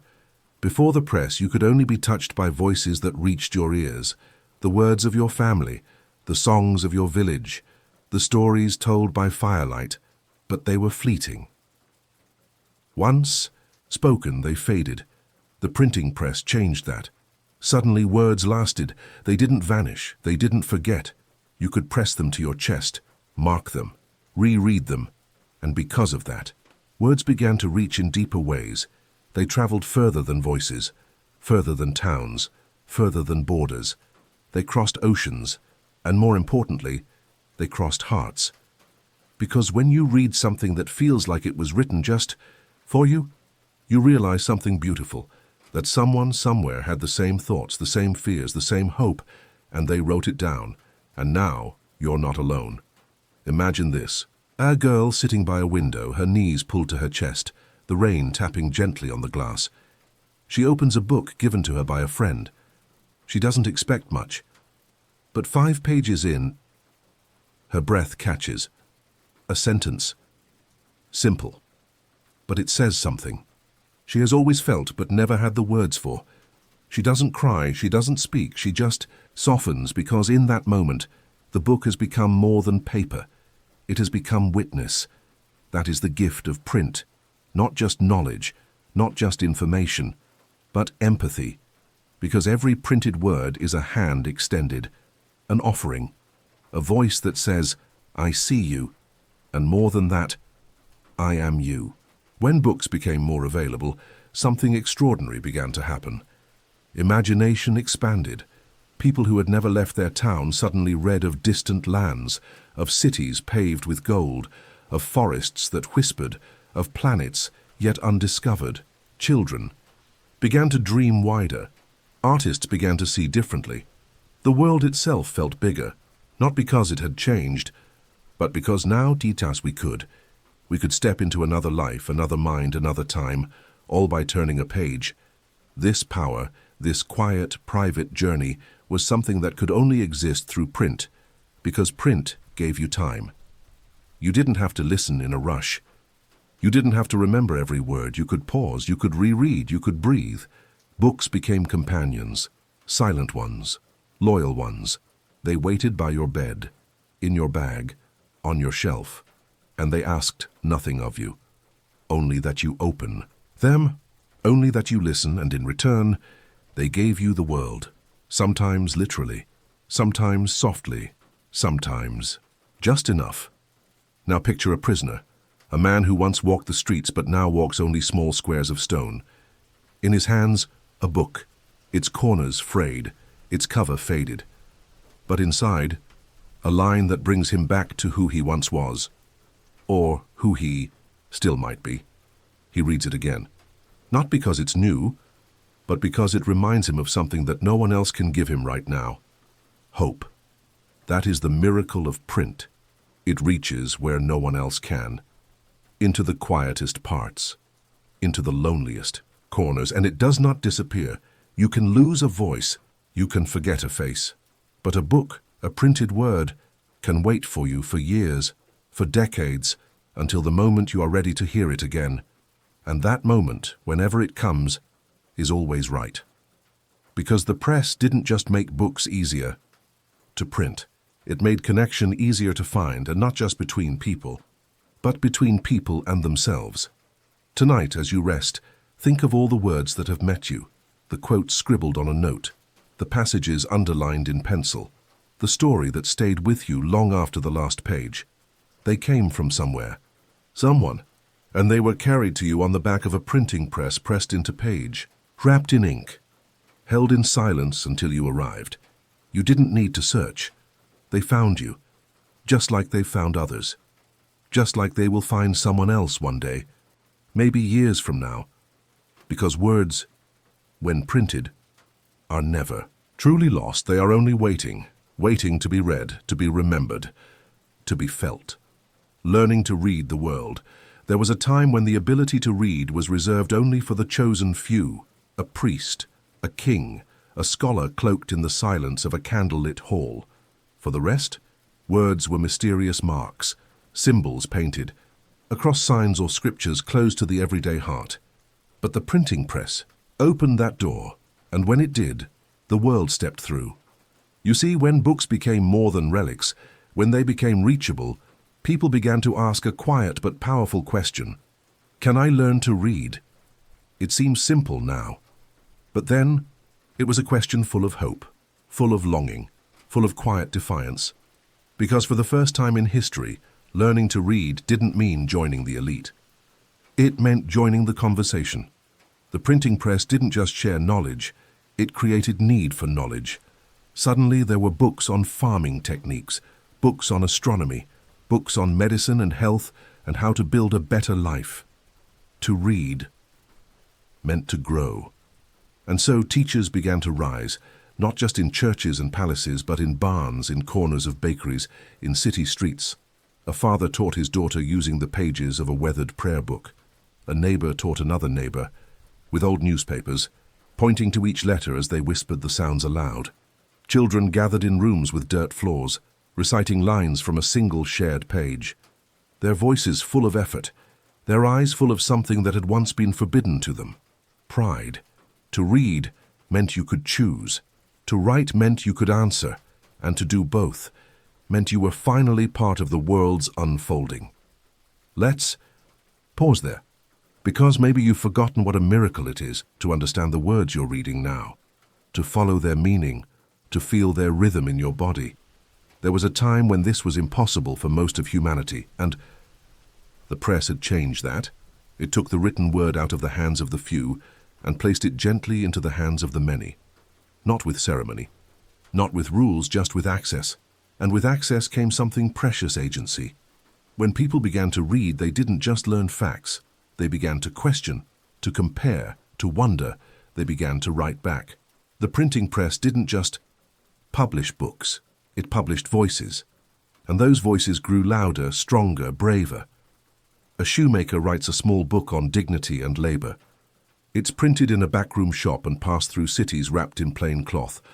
A woman, unable to sign her own name a year ago, now pens a letter to her town's leader, signed, sealed, and proud. A child writes a poem about the moon. It's printed on 24 pages, and for the first time he sees strangers stop to read his words. These were not grand revolutions, but they were human ones, the kind that matter most. Because once you learn to read, you never look at the world the same way again. The signs make sense, the letters on packages, the words spoken in newspapers, on pamphlets, on billboards. Suddenly, the world is readable, and when you can read the world, that you can start to rewrite your place in it. Education began to shift. It wasn't only for boys, or for the wealthy, or for those with the right last name. The books didn't care. The press didn't discriminate. If you wanted to learn, if you had the hunger for knowledge, you could walk into it, page by page, and that walk, it became a pathway out of poverty, out of isolation, out of silence. It became a way forward. A young girl in a village, reading her father's old science book by candlelight, begins to wonder how clouds form. 10. Years later, she's studying the sky. A farm boy copies lines from a novel into a notebook made of scraps. He doesn't know what he wants to be. But the words stir something in him, something awake. The press lit fires that burned quietly but forever. And even today, in every classroom, in every lesson, in every raised hand that asks, "Can you repeat that?" is the echo of that gift, the gift of possibility, the belief that you can understand, that you deserve to understand, that your mind is worthy of being filled. Bookshelves may look ordinary, but they are ladders, and once the first step is taken, you don't forget. The world becomes not just something to survive, but something to explore. As you rest now, as your breath deepens, think of all the little ways the press changed your life. The bedtime stories you were told. Printed. The medicine label that helped you feel better. Printed. The letter you received that said, "I miss you." Printed. And the words you carry inside. Phrases you've repeated. Lessons you've learned. Songs you've loved. Many of them pressed into permanence by a machine invented hundreds of years ago, by a man who simply believed that knowledge should move, and because of him, it did, and because of you, it still does. You carry that gift now. Each time you read, each time you understand, each time you learn something new, you are part of the movement, part of the memory, part of the miracle. And so tonight, rest easy knowing this. You are not just reading a story. You are living the legacy of every page that was ever printed so that you could grow. Words that would not stay silent. Not every page printed was meant to comfort. Not every book made was written to soothe. Some were born from unrest, from injustice, from that deep, aching sense that something in the world was not as it should be. The printing press, quiet though it was, became a force for both peace and resistance, because when people begin to read, they begin to see. And when they begin to see, they begin to speak, first in whispers, then in pages, then in movements. Let's return now to a time when kings ruled absolutely, when questioning the law meant risking your life. But now, with a press in the corner of a darkened room, a pamphlet could be written, copied, shared. Its words bold, unapologetic, its ink still smudged from haste. Someone would pass it to a friend, a neighbor, a traveler, and soon those words would be in another town, and then another. They couldn't be stopped, because the press had made them repeatable, and that was power. Not the kind that shouts, the kind that spreads. No longer could a single authority own every story. No longer could silence be enforced with walls and chains, because once a page existed, it could be hidden, folded, copied, buried in baskets, tied beneath wagons, and no matter how many were burned, someone, somewhere, had the type set again. Pressed the handle. And printed more. This was how truth survived, not by fighting louder, but by being printed. Let's imagine a small printing room, its walls a stone, its windows sealed. Inside, 3 people work in silence, one setting the letters, one inking the blocks, one feeding the paper. They say little, they move carefully, they know the risk, but they also know the importance, because on that paper are not just opinions, but questions. Questions about freedom, about who gets to decide, about what it means to live with dignity, and in an age where asking such things out loud could cost you everything. A printed page became a revolution. This was not just Europe. It was not just one place. It happened wherever there were presses, wherever there were people ready to say, we deserve better. Think of abolitionists printing leaflets to fight slavery. Think of women writing essays that asked why their voices were left out. Think of workers organizing with newsletters. Passed hand to hand, the press became a tool for the voiceless, and once they printed their truths, they were voiceless no more. And yes, those in power noticed. They tried to stop it, they censored, they raided, they destroyed presses and punished printers. But what they didn't understand was that you can shut down a machine, but you cannot unprint an idea. Once it has inked the page, and once it has passed into the hands of a stranger, once it has been read, it lives, it grows, and eventually it moves people to act. This is what frightened those who ruled unjustly. Not armies, not riots, but quiet people, reading and quietly or beginning to imagine something else. You see, the press doesn't just transfer knowledge, it transfers imagination. The possibility that something can change, that another world is possible, that you do not have to accept what was always given. And that is more dangerous to the unjust than anything else, because once the mind is open, it cannot be closed again. It is not only the brave who resist. Sometimes it is the thoughtful, the kind, the tired, the quiet ones who have read just enough to know what should not be and who begin to write, not because they want attention, but because they want truth to move.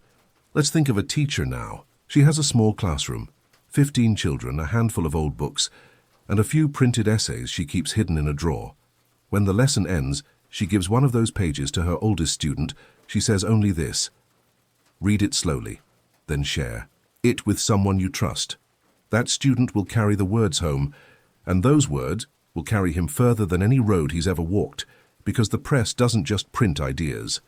It prints possibility. It says to each reader, you are allowed to know this, you are allowed to think, you are allowed to speak. And once someone hears that for the first time, they don't forget it. Not in this life, not ever.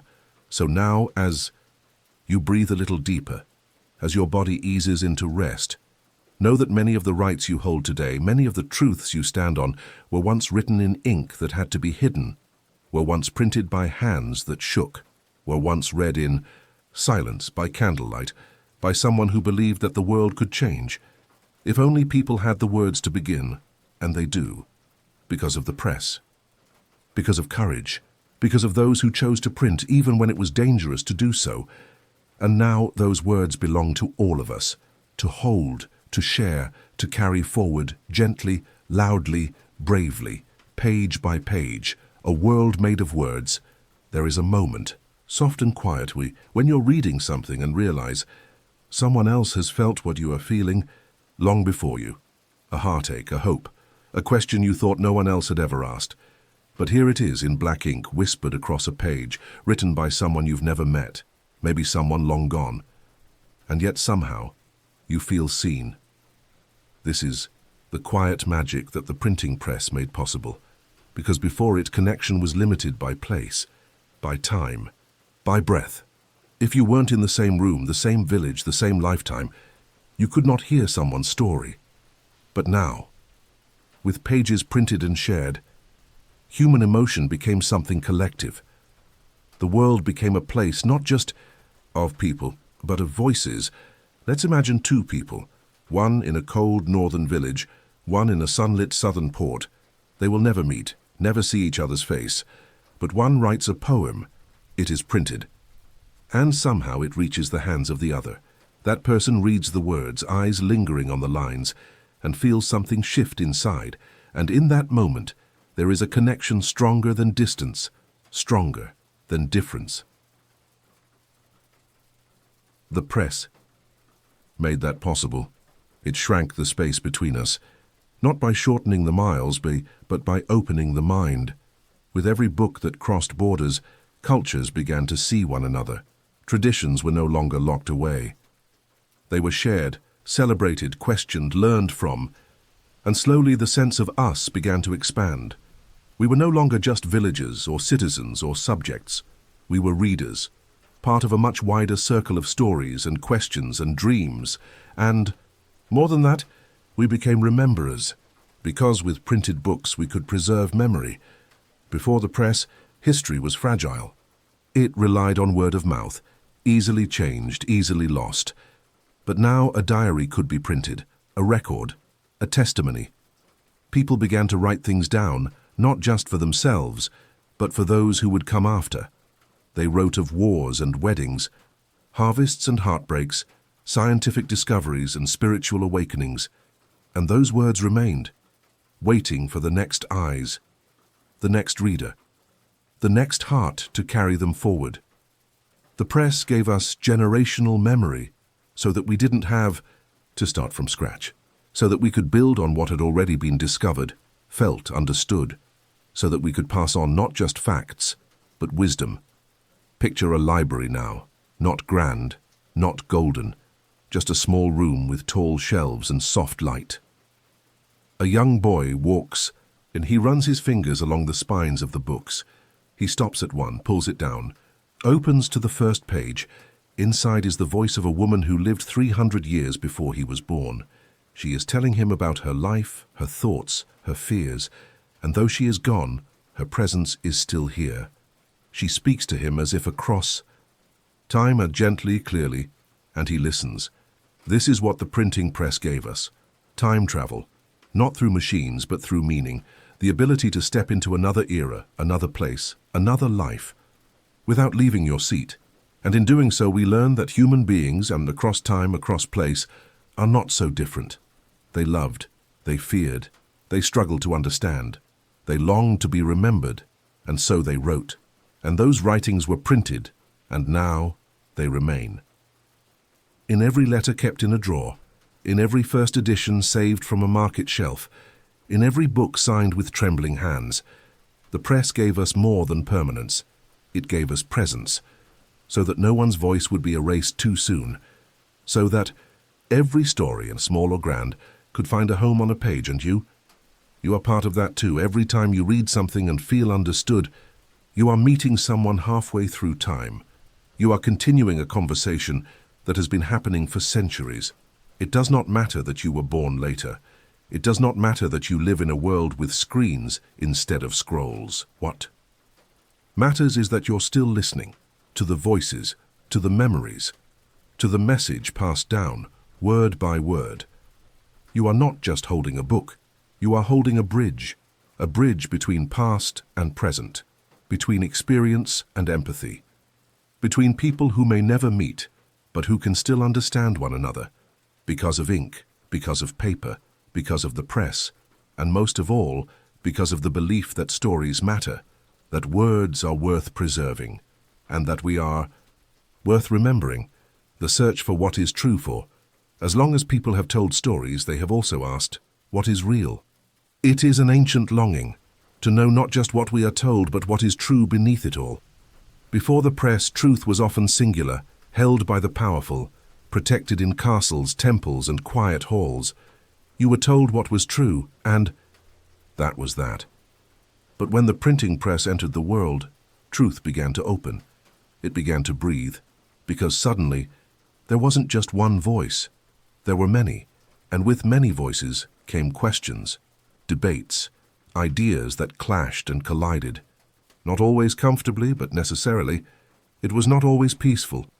It was not always kind, but it was real. Because for the first time, people could hold competing truths in their hands, printed, bound, distributed, a religious text in one hand, a rebuttal in the other, a theory, a testimony, a question, no. One had dared to ask, now in black ink on a white page. Truth was no longer something handed down. It became something searched for, and that search was the beginning of something beautiful. Not certainty, but inquiry. The press did not tell you what to believe. It gave you the tools to discover belief for yourself. It taught people to compare, to reason, to ask, how do I know this is true? Who benefits from this story? Could there be more than one version? And in that quiet storm of printed pages, a new kind of truth began to emerge. Shared truth. Not perfect, not agreed upon by all, but earned through conversation, evidence, reflection. Imagine a small room with 6 people seated around a wooden table. Each holds a different book. Each has read something that matters to them. They take turns speaking, not shouting, just sharing. They read aloud a passage. They pause. They listen. One disagrees. Another adds a different thought. A third asks a question no one had considered before. By the end of the evening, no one has changed their soul completely, but something has changed. A thread has been pulled. A door opened. A light turned on in a once dark corner. That's what printed words allow. Slow, thoughtful, meaningful growth, not driven by volume, but by reflection.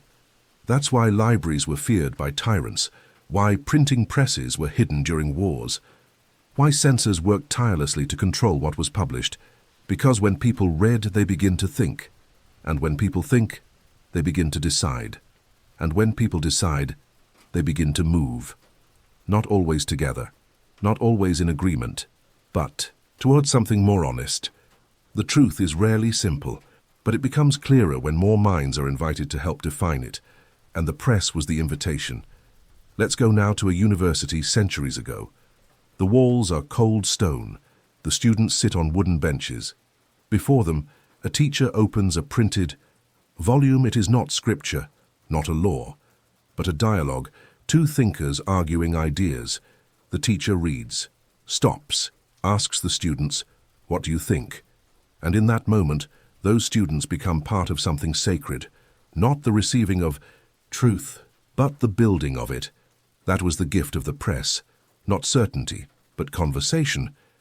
It reminded humanity that truth does not belong to the few.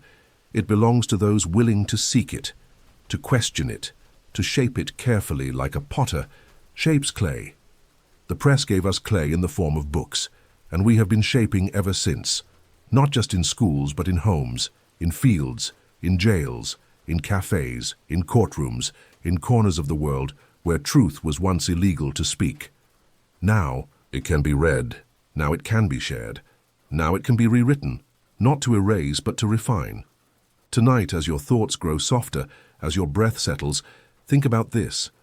Some of the most powerful truths in your life may have come from printed words, a quote that helped you through a hard time, a book that made you see the world differently, an article that explained something you'd never understood before.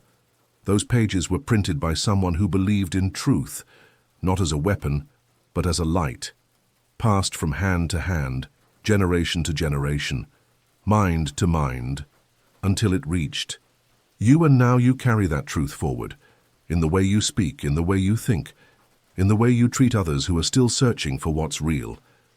The press gave you that, not because it knew what was true, but because it believed you could find it. And that belief is still spinning inside every page, every word, every idea waiting to be heard. Truth is not always easy, but it is always worth the ink. Stories that remember us. There's something comforting about a book waiting for you on a shelf. Not calling out, not demanding anything, just waiting, quietly, patiently, as if it somehow knows that one day, when you need it most, you'll open its cover and find what you didn't know you were looking for. That's the thing about printed stories. They don't rush. They don't forget. They don't move on without you. They remain. A kind of memory made visible. Before the printing press, memory was fragile. It lived in bodies, in elders, in songs, in the people who carried tradition in their mouths. But what one generation remembered, another might forget. And slowly those stories, those truths, would disappear like mist at sunrise. But when the press arrived, that changed. Now, stories could be held, preserved, revisited. They no longer had to be perfect to survive. They only had to be printed. Suddenly, the quietest people could leave behind the loudest echoes. A baker writes a short poem and asks the local printer to publish it. 50 copies, just enough to share with friends. Decades later, someone finds one of those copies in a box, reads it aloud at a gathering, the words still fresh, still sweet, still true. A refugee writes their journey in a journal, not to be published, just to remember. Years later, it is printed, and now thousands know what it once meant to walk across borders with nothing but hope. A child writes a letter to their future self. It's kept, copied, cherished. One day that letter becomes a story that helps another child feel less alone. These are the soft ways in which the press became a kind of guardian, not just of ideas, but of people. Because when you print someone's story, you say, "You matter. Enough to last." And that message, subtle as it is, can be everything. The printing press allowed ordinary life to become legacy. It allowed small moments to find long echoes. A recipe printed in a family cookbook that gets passed on through generations. A lullaby once whispered by a grandmother, now published in a children's book. A letter between lovers that later becomes a poem shared with thousands. The press made it possible for memory to be both personal and collective. And so, as more stories were written and more people learned to read them, we began to live not just in our own time, but in the company of those who came before. The stories gave us anchors, mirrors, windows into lives that were different, yet so achingly familiar. They reminded us that grief has always existed. So has joy. So has wonder. And through the printed page, those feelings could speak across oceans, across centuries, across generations. Think now of a small girl sitting beneath a blanket with a flashlight in hand. She is reading a novel written long before she was born. The characters are not from her world, but somehow they feel like friends. She reads slowly, sometimes rereading whole paragraphs. She laughs once, cries once, and when she reaches the final page, she does not close the book right away. She holds it, lets it rest on her chest, feels its weight, not just in pages, but in presence. The story has become part of her now. It has remembered her. And years later, when she walks through something hard, she will think of those words, of that book, of that character who survived, of that line that gave her strength. That's the power of printed stories. They do not leave when the final page turns. They stay. Sometimes hidden, sometimes silent, but always near. They are a kind of memory that remembers you just as much as you remember them. And this is how the printing press gave us something even deeper than information. It gave us companionship, stories that hold our hand in the dark, essays that walk beside us when we feel unsure, poems that remind us we are still soft, still feeling, still whole. These are not things you measure in knowledge. They are things you feel in your soul, and they last. Because ink, when pressed with care, becomes more than marks. It becomes memory. So tonight, as you rest, you're not just lying in bed. You're surrounded by every word that ever meant something to you. They're not gone. They're here. The first book you ever loved. The quote you copied down and carried in your wallet. The poem someone wrote in a birthday card. They are your quiet library, built in part by the press that made such remembering possible, and every time you read, you add to that library. Every time you write, you offer a room for someone else to feel remembered too. This is how the press works now. Not with noise, not with urgency, but with presence, with patience, with the kind of tenderness that says, I will wait for you, and when you're ready, I'll still be here, like a book on a shelf, like a story passed down, like a memory made of paper and ink. The words we leave behind, in the quiet of night after the books have been closed and the lamps turned off, something remains. Not just in your thoughts, but in the air around you.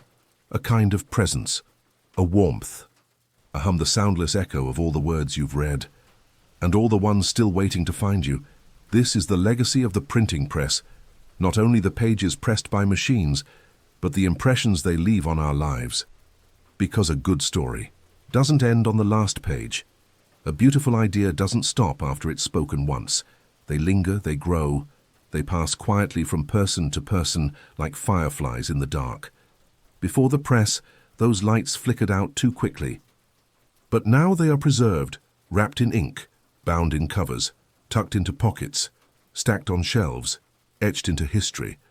Not as decoration, but as direction, because what the press really gave us was not just communication, but continuity, the ability to say, I was here. This mattered. I want to leave something behind that will help someone else, and isn't that what we all want?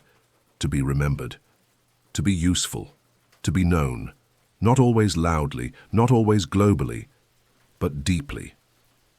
The press allowed that. It allowed the grandmother to print a recipe book, so her grandchildren would always remember the taste of her kitchen. It allowed the teacher to print lessons so her students could learn long after the classroom emptied. It allowed the poet, who never stood on a stage, to be heard across oceans, across generations, by hearts he would never meet. And it allowed the quiet ones, those with thoughts too big for conversation, too soft for argument, to shape the world with something stronger than volume. Words. You may never build a printing press, you may never publish a book, but still, you are part of this story. Every time you write something true, something that helps, something that feels like it needed to be said, you are honoring that legacy. Whether you write it in a letter, in a notebook, in the back of a journal, you don't show anyone. It matters, because what began with ink and metal has now become something else. It lives in how we speak to one another, how we teach, how we preserve, how we carry stories forward, not always with presses, now with voices, with posts, with whispers, with lullabies. The spirit of the press, its purpose, is not in the machine, it's in the sharing, and sharing is something you do every time you let someone into your truth, when you tell your story, when you write down what you felt, when you pass along a quote because it moved you. You are continuing what Gutenberg started, and not because you must, but because something in you knows words should not stay caged. They should fly, float, land where they are needed most. So now, as your body settles deeper into rest, as the world outside slows and softens, think of all the stories that have helped you, the ones that found you in the middle of the storm, the ones that made you laugh when you thought you couldn't, the ones that reminded you you were not strange, not alone, not broken. Those stories exist because someone wrote them down. Someone believed that their words deserved to last. And now, you carry them, and perhaps one day someone will carry yours, not because you're famous, not because you shouted the loudest, but because what you said mattered, because it helped, because it healed, because it remembered something others had forgotten. That is the heart of it, really. The press did not save the world. It reminded us how to hold it together, with sentences, with stories, with memory, and most of all, chat with each other. Now sleep, knowing you are part of something timeless. You are a reader, a thinker, a bearer of stories, a page in the great book of humanity, and somewhere in the world, a press may still be printing. Somewhere, a book may still be opening. Somewhere, a quiet truth may still be reaching the hands that were always meant to hold it, maybe even yours. The light bulb, illuminating the human spirit part. 1. When the night was dark, before there was light on demand, before switches, before lamps, before the soft glow of screens, there was night. And night was truly dark. It arrived without negotiation. Like a curtain pulled slowly across the sky, it came to cover the world, unfolding over forests and oceans, blanketing cities and quiet homes alike. People stopped moving when it came. They rested. They waited, because the dark back then was not gentle. It was vast, unknown. It carried questions and sounds that had no name, and shadows that moved without explanation. You could sit by a fire, sure, but fire flickered. It crackled, smoked, vanished if you didn't tend to it, and they helped, but only just. They were costly, fragile, a small flame trembling against the size of the night. Imagine living in a world where light was not a certainty, but a hope, a matchstick wish, a brief golden hush in an otherwise endless dark. Still, we lived. Still, we adapted. We learned to follow the sun's rhythm. We rose with the light and returned to our homes before it fell. But even as the world moved with the day, some part of us wondered, could there be more? Could we carry the sun with us even after it disappeared behind the hills? Could we summon light not just with fire, but with thought? That question sat quietly in the minds of inventors, of thinkers, of the curious and the patient. And as the world grew busier, braver, hungrier for progress, that question turned into a quest, to take something as wild as fire and make it gentle, steady, yours. To find a light you didn't have to chase or feed or fear, a light that stayed, a light you could trust. The search began slowly, not with grand machines, not with shouts, but with glow, the kind of glow found in nature, in lightning bugs, in sparks of static, in tiny electrical pulses observed in storms. People started to notice energy could become light, briefly, brilliantly. But how to hold it, how to trap lightning in a jar, how to take something wild and make it gentle enough to live with. That's when the experiments began. Glass, wire, filament, gas. Dozens tried, hundreds maybe. Each attempt was a flicker, on, then off. Light, then smoke, hope, then failure. But slowly the flickers lasted longer. The glass grew stronger, the sparks began to stay. And then, in a quiet workshop, on a quiet day, the bulb was born. Not as a perfect invention, not as a final answer, but as the first real beginning. The moment when humanity said, yes, we can carry light. We can make our own morning even in the middle of night. It was not just about seeing. It was about becoming. Because from that moment forward, we were no longer tied to the sun. We could write past sunset. We could create past curfew. We could stay awake and dream with our eyes open. Tonight, as the lamp glows beside your bed, soft and steady, think of how long we wandered before this. Think of all the nights that were only darkness, all the evenings that ended too soon, all. The stories never written, the songs never played, the thoughts never explored because the light ran out now. It doesn't, because someone somewhere believed we could bring the light inside into our homes, into our hands, into our lives, and eventually, into our hearts. The man who kept trying. Sometimes the world changes not because of one moment of genius, but because of one person's refusal to give up. And so it was with the story of the light bulb. You may have heard the name Thomas Edison, but this isn't just a story of fame or science or invention. This is a story of what it means to believe in something long before it works, to keep striking matches in the dark because you trust that one day the spark will stay. Edison was not the first to chase light. Others had tried before him, and some had come close. But close wasn't enough, because to light the world, you needed something more than a flash. You needed something that lasted, and that's what he was after. He built a small lab. It wasn't grand, just wood and tools and tables covered in wires and dust. But inside it, he and his team began to test, one by one. Different filaments, different gases, different shapes of glass. Thousands of trials, thousands of failures. Most would have stopped. Most would have said, this cannot be done. But Edison had something else, not just talent, not just knowledge, but stubborn hope. He believed that failure wasn't the end of the path, it was the path, and so he kept going. Some nights he didn't sleep. He'd fall asleep at his bench, a wire in one hand, notes scribbled around him. People called him obsessed, but he wasn't chasing success.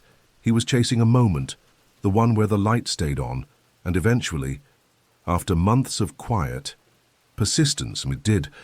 One of the filaments and a thin piece of carbonized bamboo glowed, not for a second, not for a minute, but for hours. The room filled with steady light, soft, warm, golden. It didn't flicker. It didn't hiss, it held. Imagine the silence in that moment. No cheers, no applause, just the breathless awe of a world that had never seen such a thing. Artificial light, reliable, repeatable. Yours. That was the turning point, not because the light was finally working, but because it was finally possible. From there, the bulb didn't stay in the lab. It began to move, into homes, into streets, into factories, schools, hospitals. The darker which had once been the rule of the night was no longer in charge, and life itself began to shift.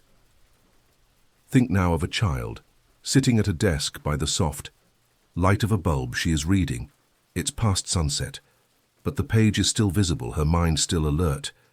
Before, this would have been impossible. She would have had to stop, to sleep, to wait for the sun. But now, she learns on her own time. The light has brought her possibility. Multiply that scene by millions. All over the world, people began to live longer hours, not in labor, but in imagination. Painters painted after midnight. Writers wrote long after the fire burned out. Scientists studied. Into the early hours, their minds lit by more than just ambition. They had light, and it changed everything. But Edison's light bulb was never just about electricity.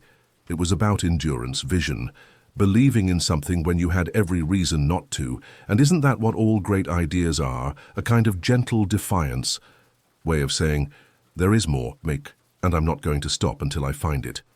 We remember Edison not because he got it right the first time, but because he kept going after the 1000th. He proved that brilliance is not about being fast. It's about being faithful. Faithful to your idea, to your goal, to the part of you that can already see the light even before it's real. Tonight, as the room gently glows around you, as your eyes grow heavier, know this: you are surrounded by the legacy of someone who just kept trying. This very light, soft against your wall, golden against your blanket, was once a dream no one believed in, until someone did, until someone made it stay. And now, because of that belief, you rest. In a world where darkness is no longer something to fear, but something to gently move through. Because light, once harnessed, once tamed, once shared, can do more than reveal. It can heal, it can warm, it can guide, it can remind you. There's always a new day waiting. Even in the middle of the night, a world that stayed awake. Once the light bulb began to glow, the world began to change, not all at once, not everywhere, but gradually like dawn, spreading inch by inch over rooftops and windowsills, inside kitchens and shops, down the quiet streets that had once vanished into shadow after sundown. Suddenly, night was no longer a full stop. It became a pause, a softer chapter in the day, not the end of it. Factories kept working. Libraries stayed open longer. Homes no longer flickered with uncertain candlelight, but with steady bulbs, small, glowing suns that hung from ceilings and walls like quiet miracles. The rhythms of life began to shift. Where once the sun had dictated the shape of every day, now people had a choice. They could stay awake. They could work, create, rest, or dream, not bound by the arc of the sky, but by their own inner rhythm. This wasn't just convenience.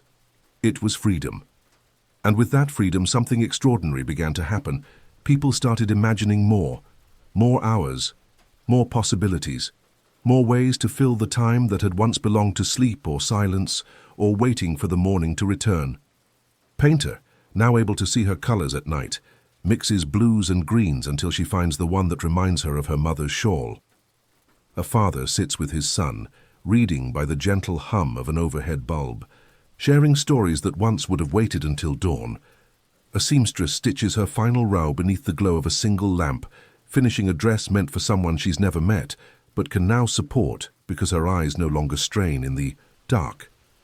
This is how the world began to bloom after sunset, not loudly, not in fireworks, but in life. Yet this change was more than practical. It became emotional, because with light came safety. The streets were no longer cloaked in danger. Shadows that once held uncertainty now softened beneath lamplight. People walked home later. Windows stayed open longer. Conversations continued well into the night, and inside something shifted too. The human spirit, which had long learned to quiet itself once the sun slipped away, began to stir. There was now room for thought, for reflection, for invention, because when you are no longer racing the sun, you can pause. You can breathe, you can wonder, and from wonder so much is born. Let's visit a home in the early days of electricity. It is small, humble, with worn wood floors and curtains that were once bright. In the center of the kitchen hangs a single bulb. It's not fancy, but it is magic. The family gathers beneath it, not because they have to, but because they can. The children finish their lessons. The mother reads a letter aloud. The father hums a tune as he carves something from wood, his hands steady in the glow. The light does not speak, but it holds them. It creates a space where connection can bloom. Without rush, without fear of darkness pressing in, it says, "You're safe here, stay a little longer." And they do. That single bulb becomes more than light. It becomes presence. As the years passed, cities lit up. Skylines began to glow. Bridges became dotted with amber sparks. Streetcars moved along electric rails beneath rows of hanging lamps. The stars were still there, but now they had competition. And while some mourned the loss of total darkness, others celebrated the power of choice. Now you could light just one room, or the whole block. Now you could leave a light on, as a signal, as a welcome, as a promise. I'm here. I'll wait. It's safe to come home. A porch light, a bedroom lamp, a hallway glow, each one a small beacon in the story of being human. We often forget how recent this all is, that less than 2 centuries ago, the dark ruled the night without rival. That a simple reading light, a bedside switch, a glowing bulb in a refrigerator, none of it existed, and yet now we take it for granted, not because we're ungrateful, but because the gift has become woven into life, like breath, like warmth, like love. So tonight, as you lie beneath a ceiling lit by something so ordinary, know this: that light is part of your inheritance. Someone once dreamed it. Someone once failed again and again to make it stay. And now, you live in its glow without even having to ask, because the world learned how to keep the sun close, how to bend the darkness without destroying its beauty, how to say, yes, night is here. But we are not afraid. The light bulb, in its simplicity, reminds us of what's possible, that the smallest glow can hold back the deepest dark, that the quietest inventions can change everything, and that even now, with all our modern tools and noise, the soft hum of a bulb is still enough to feel safe, to feel comforted, to feel seen. So rest now, wrapped in that quiet glow. You are part of a world that no longer sleeps in fear of the dark, because someone gave us the courage to bring the light in, and someone, just like you, will carry it forward. A symbol in the glow. Some inventions are tools, some are triumphs, but only a few become symbols. The light bulb is one of them, because somewhere along the way it became more than glass and filament. It became an idea, a picture, a metaphor, a way to say, something new just happened in my mind. We draw it over people's heads in cartoons and sketches. A bright little bulb, suddenly shining, suddenly understood. It means inspiration. It means realization. It means the moment you suddenly see what you didn't before. That's not an accident. That's legacy. Because from the very beginning, the light bulb was more than invention. It was possibility made visible. It was a message to the world. You can imagine things that don't exist. You can make something from nothing.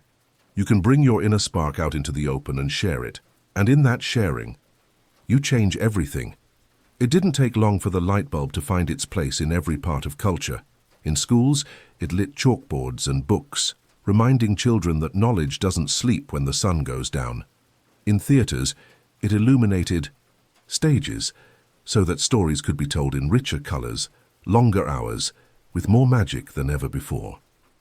In paintings, artists began to explore how electric light changed the way shadows danced, how skin looked under steady white glow, how even night scenes could now hold brightness, and in poetry and song the bulb became a metaphor, for thought, for awakening, for hope.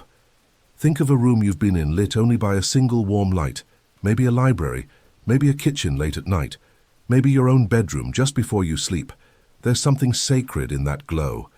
It feels safe. It feels personal. It feels like the outside world has been paused, just for you. This feeling, Bun, is something we all share, across countries, across languages, across generations, because wherever light travels, it brings the same comfort. You are not alone in the dark. There is still clarity. There is still connection. And so the light bulb, though small, became a kind of language, a universal one. We light bulbs for many reasons. Sometimes it's for utility, to see better, to work longer, to cook or clean or read. But other times, we light them for what they mean. We string them across porches during celebrations. We place them in windows to guide someone home. We leave them on in the hallway so a child doesn't feel afraid. We dim them when we want quiet. We brighten them when we need energy. Light responds to us, and in return, we respond to light. It shifts our mood. It shapes our rhythm. It becomes part of how we live, how we love, how we feel. Now picture a single light bulb hanging in a dark space. It's nothing fancy, just a bulb on a cord. But it's on. And because it's on, you can see the shape of the walls, the corners. You didn't notice before. The door you didn't realize was open. That is what light does, literally, yes, but also emotionally. It helps you see things you forgot were there. It helps you notice what you've been avoiding. It helps you say, I didn't understand before, but now I think I do. That's why we say things like, I had a light bulb moment. It finally clicked. It all became clear.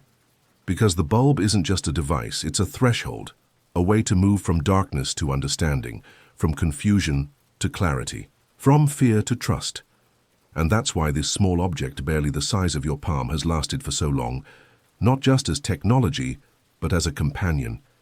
It reminds us that every dark place is just waiting for a little light, that every unsolved question is waiting for insight, that every hard day can end in softness, with a quiet lamp by your bed saying without words, you've made it through. You don't need to solve everything tonight. You don't need to stay bright every hour. You just need to believe that the light will return when it matters most, and it will. So now, as your own room glows softly, a bulb humming above you or beside you, know this. You are part of a long, luminous line of people who turned on a light not just to see me, but to feel. And one day you'll help someone else do the same. You'll shine for them, or pass them a lamp, or remind them of something they forgot they already knew. And just like that, the legacy of the light bulb, its warmth, its truth, its spark, will continue, not as history, but as you, the time that light gave back before the bulb. Evening came early. The world turned in as the sun fell, shops closed, pens were set down, voices softened. The candlelight wasn't strong enough for much more than rest. The fire was too precious to waste on long, wandering thoughts. So when the night arrived, people slowed, not because they were tired, but because the dark had come, to remind them, and you've done enough for today. But when the bulb arrived, something curious happened. Time opened up, not wildly, not in a rush, but in soft hours that had never been ours before. Imagine a mother whose days are filled with work, gathering, tending, cooking, cleaning. Before the bulb, she had no time for herself. Evenings were for preparing for the next day. She couldn't read, couldn't write, couldn't sew with precision in the dark. But now, beneath a soft kitchen bulb, she sits with a book while the children sleep. Her tea stays warm, the world stays quiet. And for the first time all day, she is just herself, a woman with thoughts not tied to chores.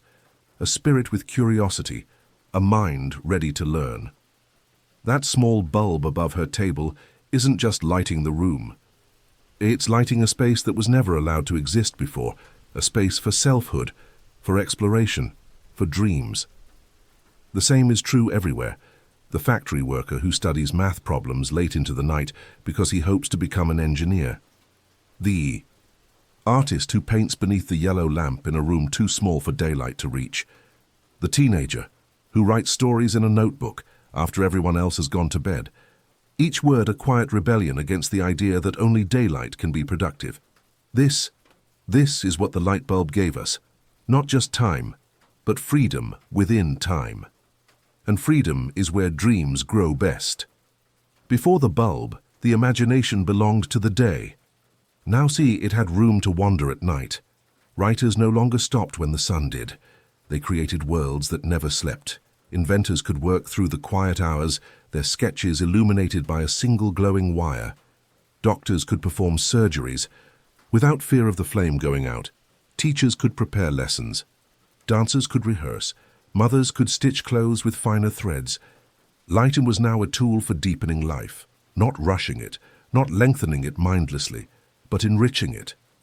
It allowed us to make meaning in spaces that had once been silent. And what about the soft things, the in-between things, the quiet cups of tea, the late-night walks on lit paths, the shared stories on porches with bulbs swinging above like glowing fruit? These too are gifts of light, moments that didn't have to happen, but could, and often did, because light extended the day not with pressure, but with possibility. Let's return now to a small apartment in a city. It's late. Most windows are dark. But in one room a bulb still glows. A man sits by a small desk writing a letter. Not urgent, not required, but real. He writes to a friend he hasn't seen in years.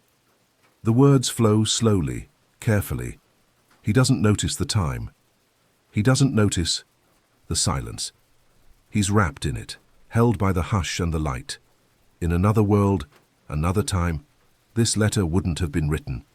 But the light gave him space. It gave him stillness. It gave him permission to remember, to speak, to connect. That's what light does when we let it stay soft. It doesn't just let us work more, it lets us feel more. And those feelings, those reflections, are often where the most beautiful parts of life begin. Because when we slow down, when we are held by gentle glow, when we are no longer racing the sun, we begin to hear ourselves again. And that is everything.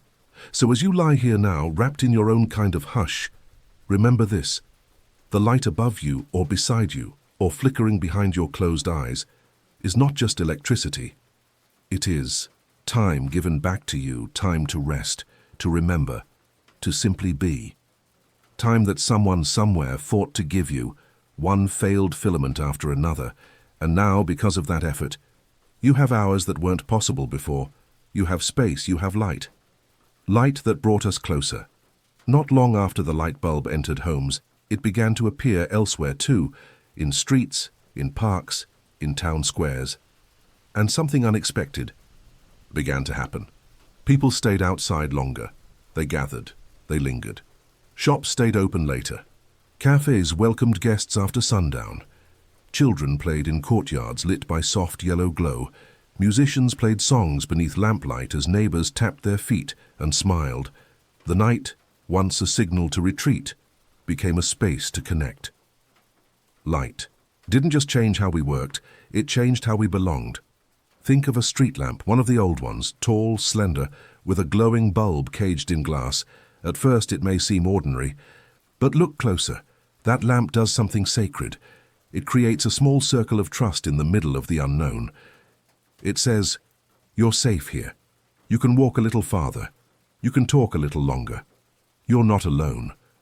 Before light, darkness separated us. It placed walls between homes, between thoughts, between people. But when lights filled the streets, we began to see each other more clearly. Literally, yes, but also emotionally. We could read faces. We could share glances. We could gather around a glow instead of scattering into silence. Let's picture a neighborhood. Not a famous one, just an ordinary place with brick houses and narrow sidewalks. It's dusk. The sun has just slipped behind the rooftops, and one by one the porch lights flick on, soft, golden, welcoming. Someone sits on the steps with a cup of tea. Another leans on a railing, talking to a friend who walks by.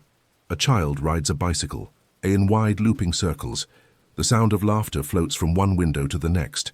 The light isn't loud, but it holds them all, like a quiet net of presence keeping each one close. This is community, not forced, not grand, just gently invited by the glow, and all because someone long ago believed that light could live in a glass bulb. As towns grew into cities, lights grew with them. Street after street lit up, casting away fear, building something new in its place. Togetherness. Because when the world is bright enough, people come out of hiding. They sit on benches. They stroll in parks.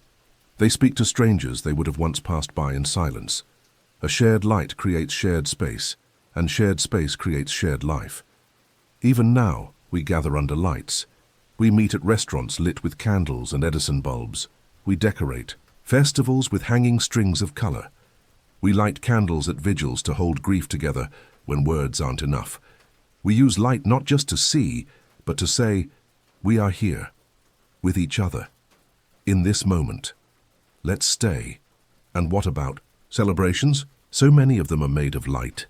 Fireworks bursting against a night sky, lamps placed on windowsills, trees wrapped in strings of gold, skies filled with floating lanterns that carry our wishes higher than we can reach.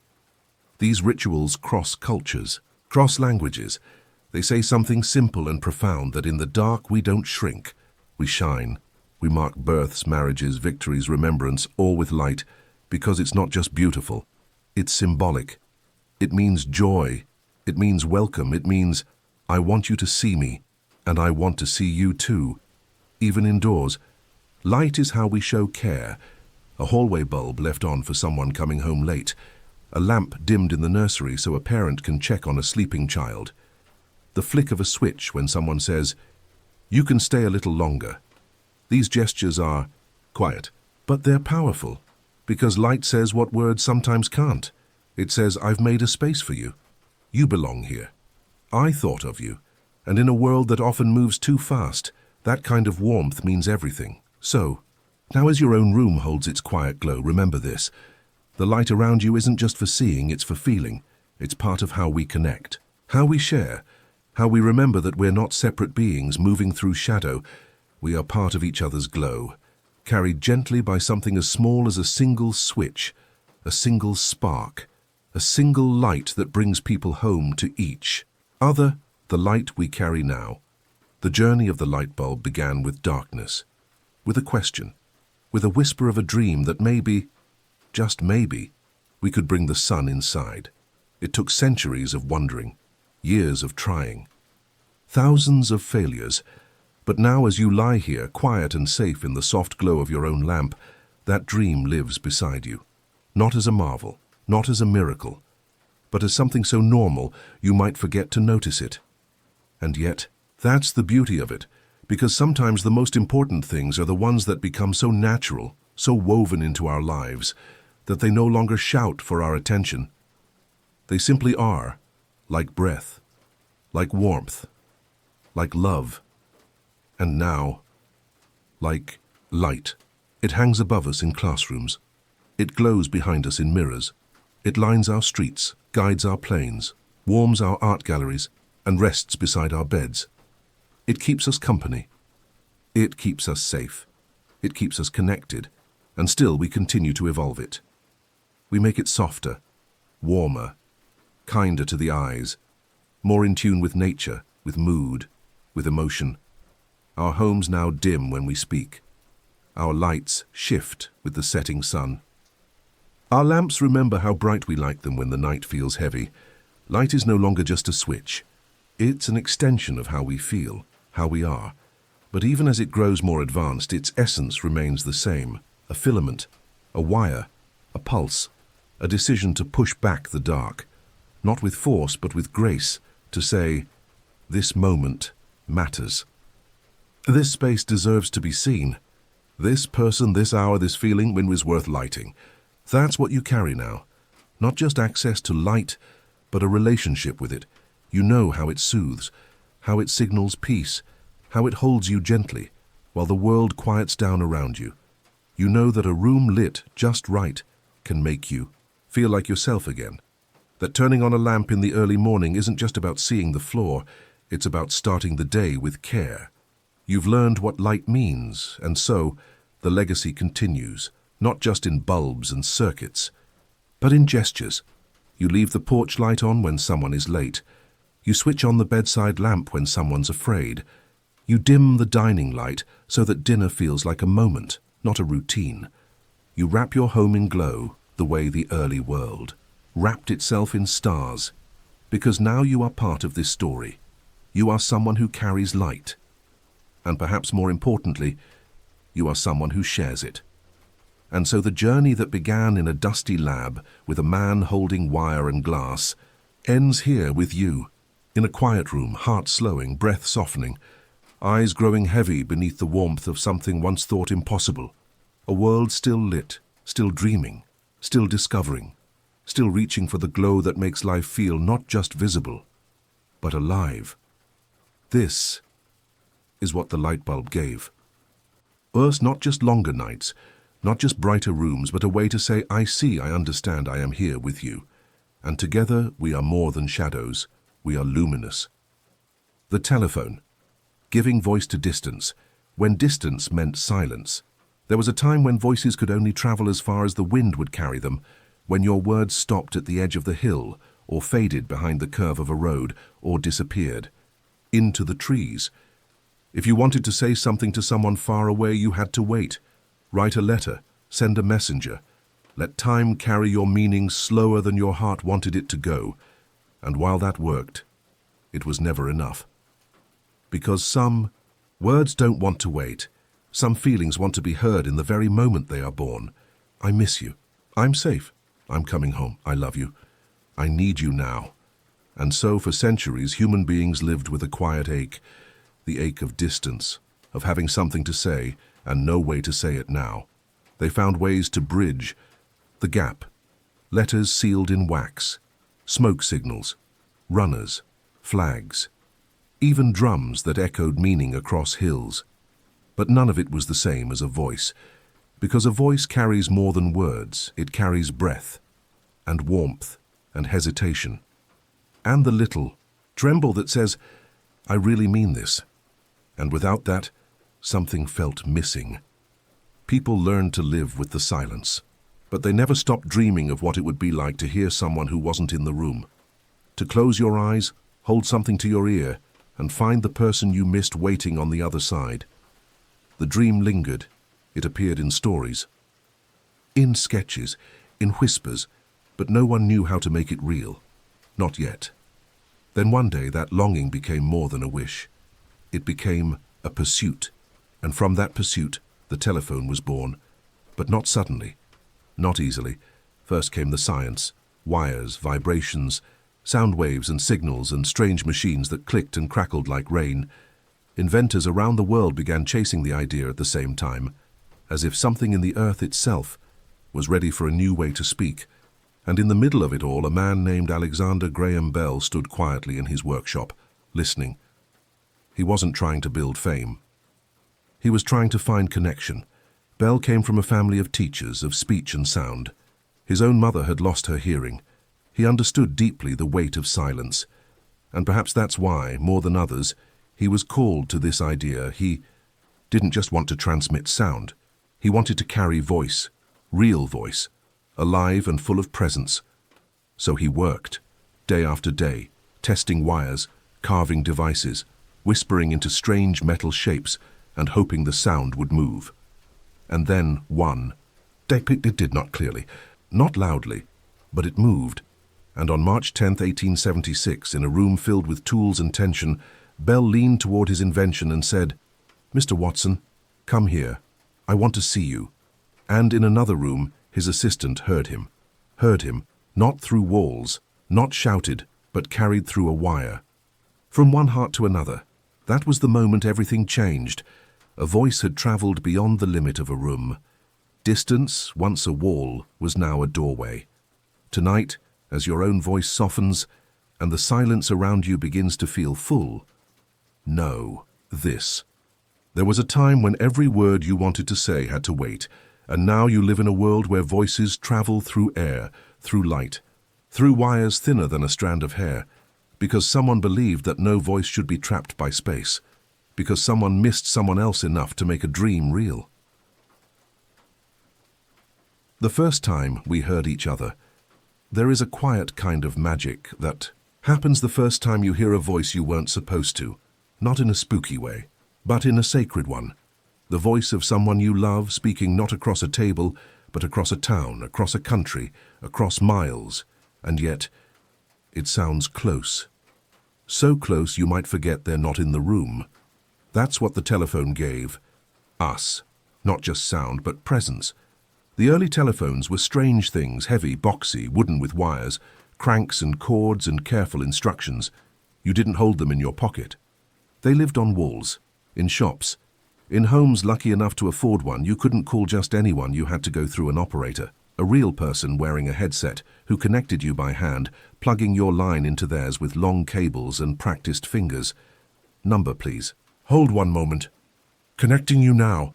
And yet, when the line clicked and the voice arrived, none of that mattered, because suddenly the space between you and someone else collapsed. You were with them. Their words reached you. Not weeks later in a letter, not carried by someone else's hands, but directly, warm, immediate, real. Imagine being a child the first time you hear your father's voice through a telephone. He's away, in another town for work. You've missed him. You've counted days. You've wondered if he misses you too. Then someone places a heavy receiver into your hands. It buzzes faintly. And then, hello there, sweetheart. You freeze, smile.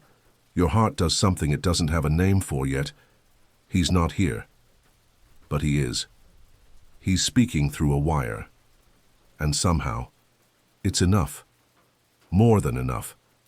That was the power people didn't expect. They thought the telephone would be for business, for instructions, for facts. But what it opened up was feeling, the kind that can only travel with a sigh, a pause, a voice cracking just a little before saying, I miss you too. Soon the telephone became something personal, not just a machine, but a part of home, a ritual, the chair by the phone table, the notepad for messages, the long cord stretched into the hallway for whispered conversations after dinner. You waited for it to ring. You hoped it would. Sometimes you picked it up too, fast, and when someone answered, your voice changed, it softened. It stretched across the line like a hand being held.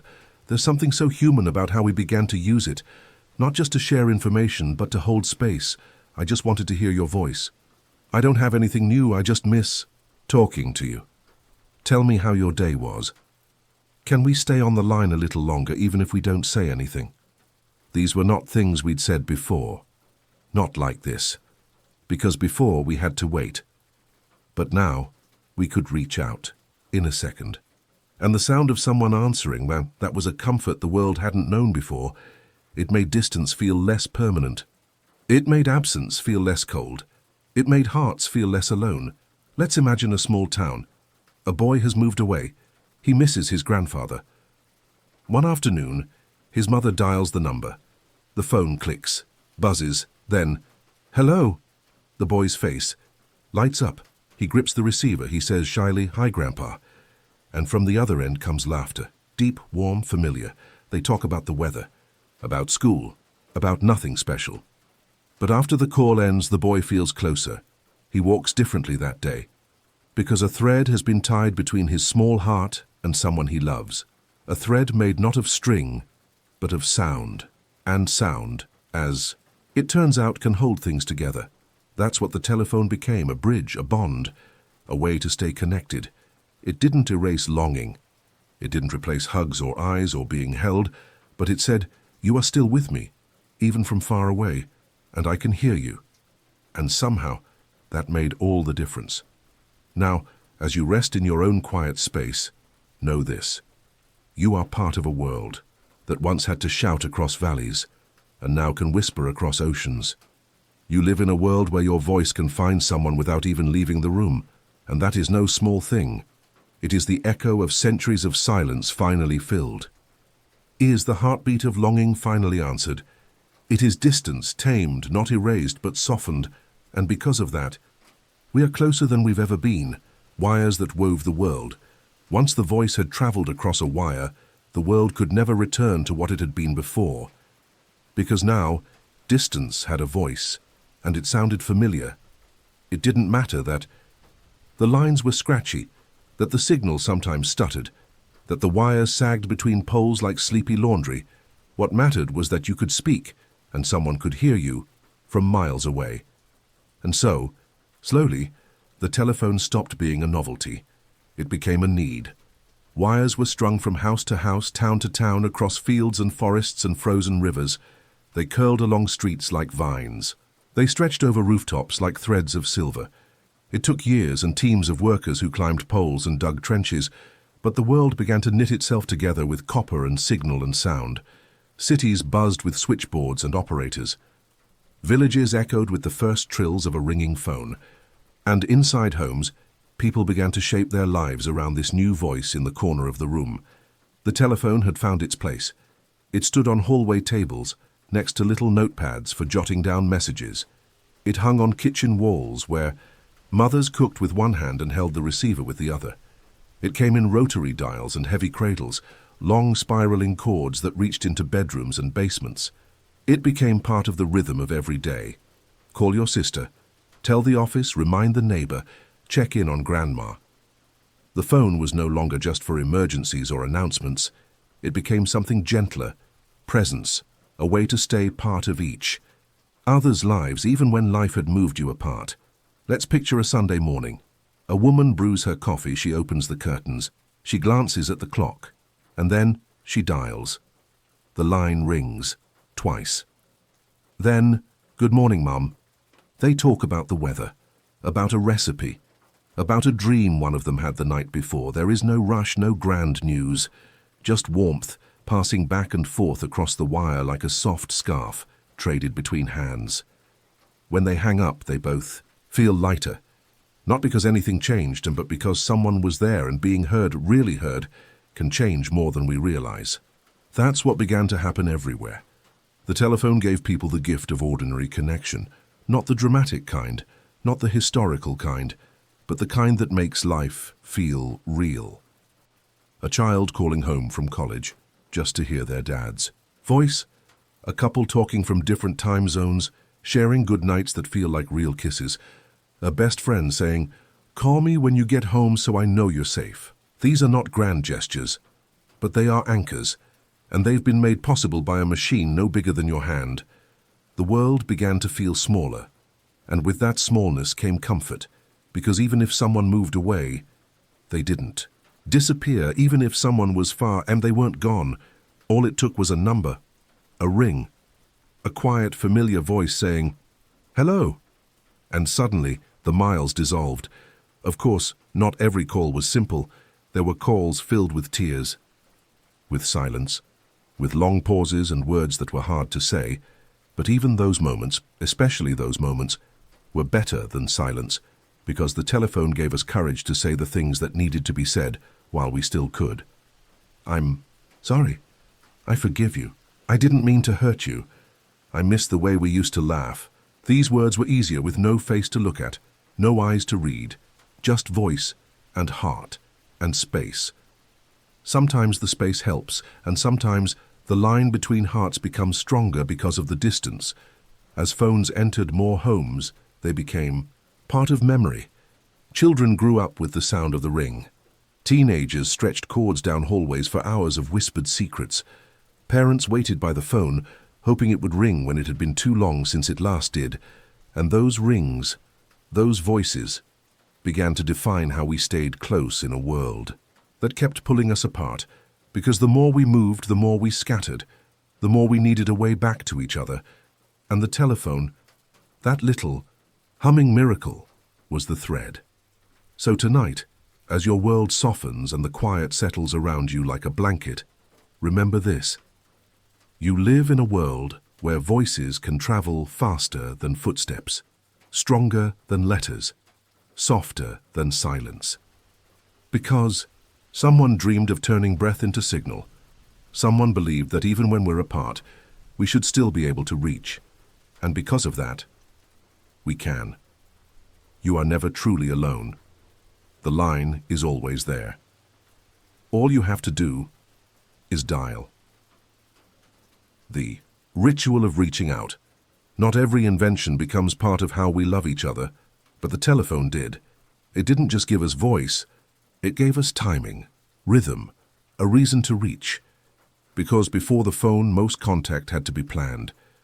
Letters took time, meetings took travel. Words lived in long spaces between moments. But now, there was a way to say, "I'm thinking of you right now," and let that message arrive instantly. It was no longer about waiting for holidays or saving things for when you were next face to face. It became about the everyday. Call her when you get in. Let him know how the interview went. Tell them the good news. Remind her she's not alone. The phone made care visible, audible, daily.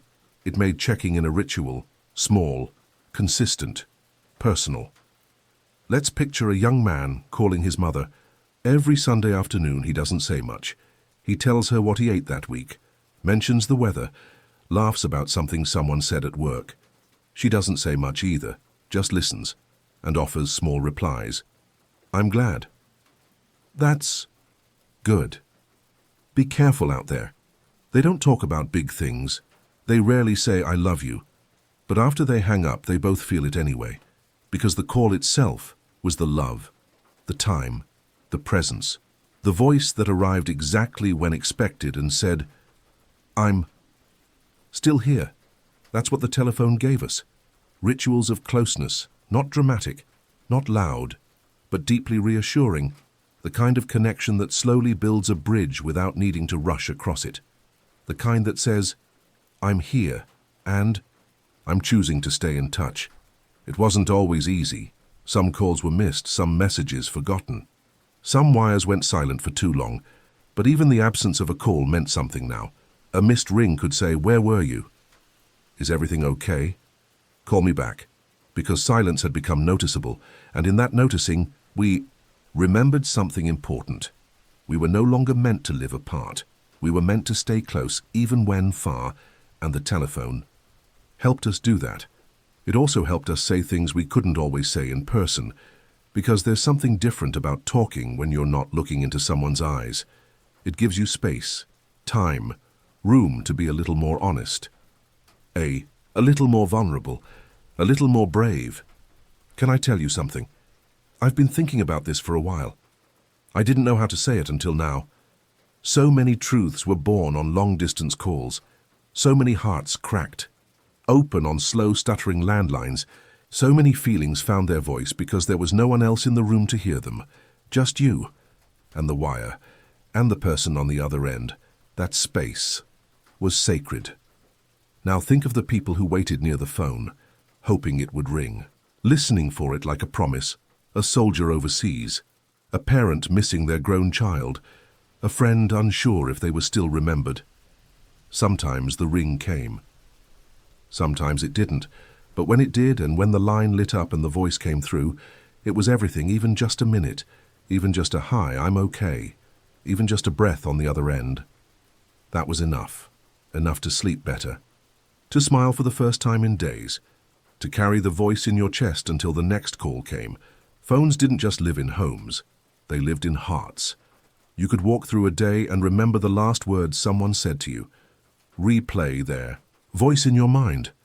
Wait for that next ring like a lighthouse waits for the return of a ship, and when it came, you were found, again and again. Even now, when we carry phones in our pockets and messages move faster than breath, there's something about a call that still means more. Not a text, not a like, but a real voice saying your name, waiting for your reply, a voice that slows down. That doesn't multitask. That pauses when you speak and laughs when you don't expect it. That's the kind of closeness we still crave, The kind the telephone first gave us when the wires were new and the voices were surprised to find each other again. So as you rest, now in the hush of your own space, think of all the calls you've made, all the ones you've missed, all the voices that once reached you through a wire. They were part of something bigger than conversation. They were part of a ritual, a rhythm, a long, invisible thread that kept you tethered to the people you love. Even now, you are still connected. Maybe. Not by copper, maybe not by hand-cranked machines, but by memory, by habit, by heart. And the line, though quieter tonight, is still there. It always will be. When we needed to hear someone. Sometimes the most powerful thing the telephone ever did was nothing loud at all. No big news, no joyful laughter, no long conversation, just one simple thing. It reminded someone you are not alone, because when the world grew heavy, when something happened that took your breath, or blurred your thoughts, or broke your heart, the first thing you wanted to do was hear a voice. Not just any voice, their voice, the one that grounds you, that softens the moment, that says, without needing to explain much, I'm here, and I'm staying on the line. Long before we had video calls or texts, before emojis and typing bubbles, there was the phone on the table, the one you reached for when your hands were trembling. It didn't always give you the answers, but it gave you connection, and sometimes that's what saves us. Imagine a woman pacing the floor in the middle of the night. She's waiting for news, the kind of news that either shatters or relieves. She doesn't know what to do with her hands. She can't sleep. She can't sit. So she picks up the phone and dials. A friend answers, groggy but present. They don't say much, just a few soft words. The friend stays on the line while the woman breathes. The phone becomes a lifeline, a small glowing thread between hearts, and that thread holds her until the morning comes. There are so many calls like that. The "Can you talk?" The "I didn't know who else to call," the "I'm not okay." Calls made from hospitals, from cars parked on quiet streets, from front porches and empty kitchens, calls made through tears, through silence, through the kind of pause that only a real friend understands, and always on the other end someone listening, not always saying the right thing, but saying something, or simply staying, because sometimes what we need is not advice, not solutions, just presence. And the phone, humble as it seems, offered that like nothing else could. It also gave us goodbye, the kind we couldn't say in person, the kind that time or space wouldn't allow, a last phone call before a ship sails, a whispered "I love you" from thousands of miles away, a message recorded just in case. These were the moments when the telephone held more than words. It held heartbeats, and the echo of those voices often stayed long after the call ended. A daughter listening to her father's voicemail after he's gone, a widow replaying the sound of her partner's laugh, a soldier saving a recording of his mother's blessing. These weren't just messages. They were memories carried in signal and static, etched into wires and waves, and they mattered. That's what we forget sometimes, that the phone didn't just make communication faster. It made emotion portable. It allowed us to take someone's love with us into the darkest places, into grief, into fear, into uncertainty. And it allowed someone else to say, I may not be there in person, but I'm here, and I'll stay on the line as long as you need me. Let's pause now. Close your eyes. Think of a call you'll never forget. Maybe it was short. Maybe it happened years ago. But the voice, the moment, the way it made you feel seen, you still remember that. That's how deep it goes. Because real connection leaves something behind, not just in memory, but in the body, in the breath, in the way you hold the phone now a little more gently. You know what it can carry, what it has carried, and how sometimes it was all you had, and somehow it was enough. Even today, with all our apps and alerts, sometimes the most powerful thing is still to hear a voice say, "Hi, are you okay?" And then to stay, even through silence, even through tears, even through nothing but breathing. Because that space and that invisible line between two people becomes sacred. It says, you don't have to go through this alone. And the telephone from its earliest days has held space for that, for heartache, for hope, for staying connected when the rest of the world feels far away. Tonight, as you rest under your own soft hush, know this. You live in a world where you can reach out when your voice trembles. You can be reached when someone else needs to hear yours, and no matter how modern things get, no matter how small the devices become, that thread, that quiet, invisible thread between hearts, remains. It's older than apps, wiser than screens. It's the echo of love learning how to travel, and it's still waiting, still humming, still there, when you need it most. Voices. That traveled farther than we ever could. Once the telephone made its way into daily life, something beautiful began to unfold. People didn't just use it to speak across town, they used it to step outside the borders of their own lives. Suddenly, you didn't need to be in the same room to be part of something bigger. You didn't need to be face to face to build trust, to share ideas, to begin again. The telephone allowed us to go beyond ourselves, not with our feet, but with our voice. And that changed everything. It changed work. Before the telephone, you had to be there, in person, for anything to happen. Meetings were long. Decisions took weeks. Messages moved slower than the need behind them. But now, a business owner could make a decision in minutes with someone miles away. A farmer could place an order for supplies without leaving the barn. A shopkeeper could call the station before the train arrived. And just like that, the world sped up. Not in a rush, but in reach. We weren't just reacting anymore. We were responding. We were choosing. The phone became a tool of agency, of movement, of possibility. And the voices that once stayed in one place began to travel. It changed friendship too, because now when someone moved away, they didn't have to disappear. Two friends who grew up side by side could still talk every Thursday evening, no matter how many states were between them. A cousin from far away could still hear about the baby's first words. A classmate from years ago could check in and say, "I still think about you." The space between people was still there. But the silence, that could be filled with stories, with updates, with long pauses that meant, "I just like being on the line with you." Let's picture an elderly man living in a quiet apartment. He doesn't get many visitors. The days are slow, the nights are slower, but every evening at exactly 7:00 his phone rings. It's his granddaughter. She's away at school. They don't talk long, 10 minutes, maybe 15. She tells him about her classes. He tells her about the birds on his windowsill. They laugh. They pause. They say, "Talk tomorrow." And he hangs up with a smile that lingers because she is far. But she is with him, and that's what the telephone made possible. Not just contact, but continuity. The kind that builds a life out of little moments shared across wires. It also brought people into each other's lives who never would have met otherwise. A call between strangers about a job becomes a friendship. A wrong number turns into a conversation that lingers long after the line goes quiet. The phone didn't just carry words, it carried possibility. It opened the door for new beginnings, for second chances, for love stories that started with, "Hello?" And that opening, that invitation to something that hasn't changed, even now.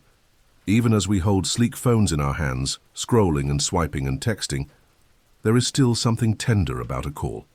Still something brave about using your voice to reach another. Still something human about saying, "I'm thinking of you. Let's share time." And the phone, in all its forms, has always been a companion in that kind of courage. It changed how we lived, how we worked, how we loved. But more than that, it changed how we saw the world. Because when you can talk to someone in another city, another country, another time zone, you realize something important. We're not so far apart. We're not so different. We breathe, we laugh, we worry, we hope, and we all need to be heard. That shared need, spoken across 100 kinds of calls, is what gave the phone its soul, and that soul still lives on the line. So now, as you rest in your own small corner of the world, know this: the voice you carry has already traveled farther than you think. It has touched hearts. It has answered calls. It has created closeness that distance could not erase. And even when you're quiet, the connection remains. The line is open. The light is on. The world is listening. And one voice, your voice, can still make all the difference. The echo that stays by now, we hardly notice it. The way our phones glow, the way they buzz in our pockets, the way we can reach across oceans in a single second. We live in a world where distance barely exists for those who know how to call. And yet, beneath all that ease, beneath the apps and icons and infinite features, there is still what there's always been, a voice, one reaching out, one answering, two people connected by sound, holding space in real time. That's where the telephone began. And that's what it still is. Not a tool, not a trend, but a way of saying, you matter to me. Let's stay close. Let's not let silence win. The telephone was never about convenience, not really. It was about closeness, about making sure that love could travel faster than loneliness, about making sure that even when we are apart, we don't feel lost. And now we carry that power in our hands every single day. We have the ability to hear someone laugh from 3 countries away, to be present in a voice, even if our bodies are thousands of miles apart. That's a miracle. One we rarely name, but one that still hums every time you say, "Can you hear me?" Let's take a moment now, close your eyes, think of someone you love, picture their face, feel their presence. And now, imagine hearing their voice in your ear, a laugh, a sigh, a simple familiar phrase like, "Hey, it's me." See how it softens your chest, how it warms something inside you. That's what the telephone gave us, not just the ability to say things, but the ability to feel them across space, to hold someone without touching them, to arrive without moving. In the earliest days, we strung wires across the land. We whispered into strange machines, hoping the sound would carry, and it did, and it kept carrying, into homes, into hearts, into moments too sacred to be written, proposals, apologies, announcements, wishes, goodbyes, all said through the line, all held gently by a thin humming connection between 2 souls who chose to stay close. Now phones look different. They fit in our palms, they answer to our voices, they hold more power than Bell's wildest dreams. But at their heart, they are still about the same thing, hearing each other, being heard, staying connected. The telephone did not just give us a way to speak, it gave us a way to keep belonging to one another, no matter where life took us, and that belonging, that simple, sacred thread, still holds. So now, as the night settles softly, around you, as the stars hum their own quiet version of long-distance light, let this be your lullaby. You are not far. Not really. You are connected to every voice that has ever loved you, to every moment that called and said, "I'm here." And even now, somewhere in the stillness, someone is thinking of you. Someone's hand is resting on their phone. Someone would pick up if they saw your name, because the echo of everything that matters stays. It lingers in the line. It waits in the quiet. It lives in your memory of every call that made you feel less alone. That is what the telephone has always been, not just invention, not just sound, but a promise that even in a world of distance, we'll find each other. Sleep now, knowing the line is still open, the connection is still there, and your voice still matters. Good night.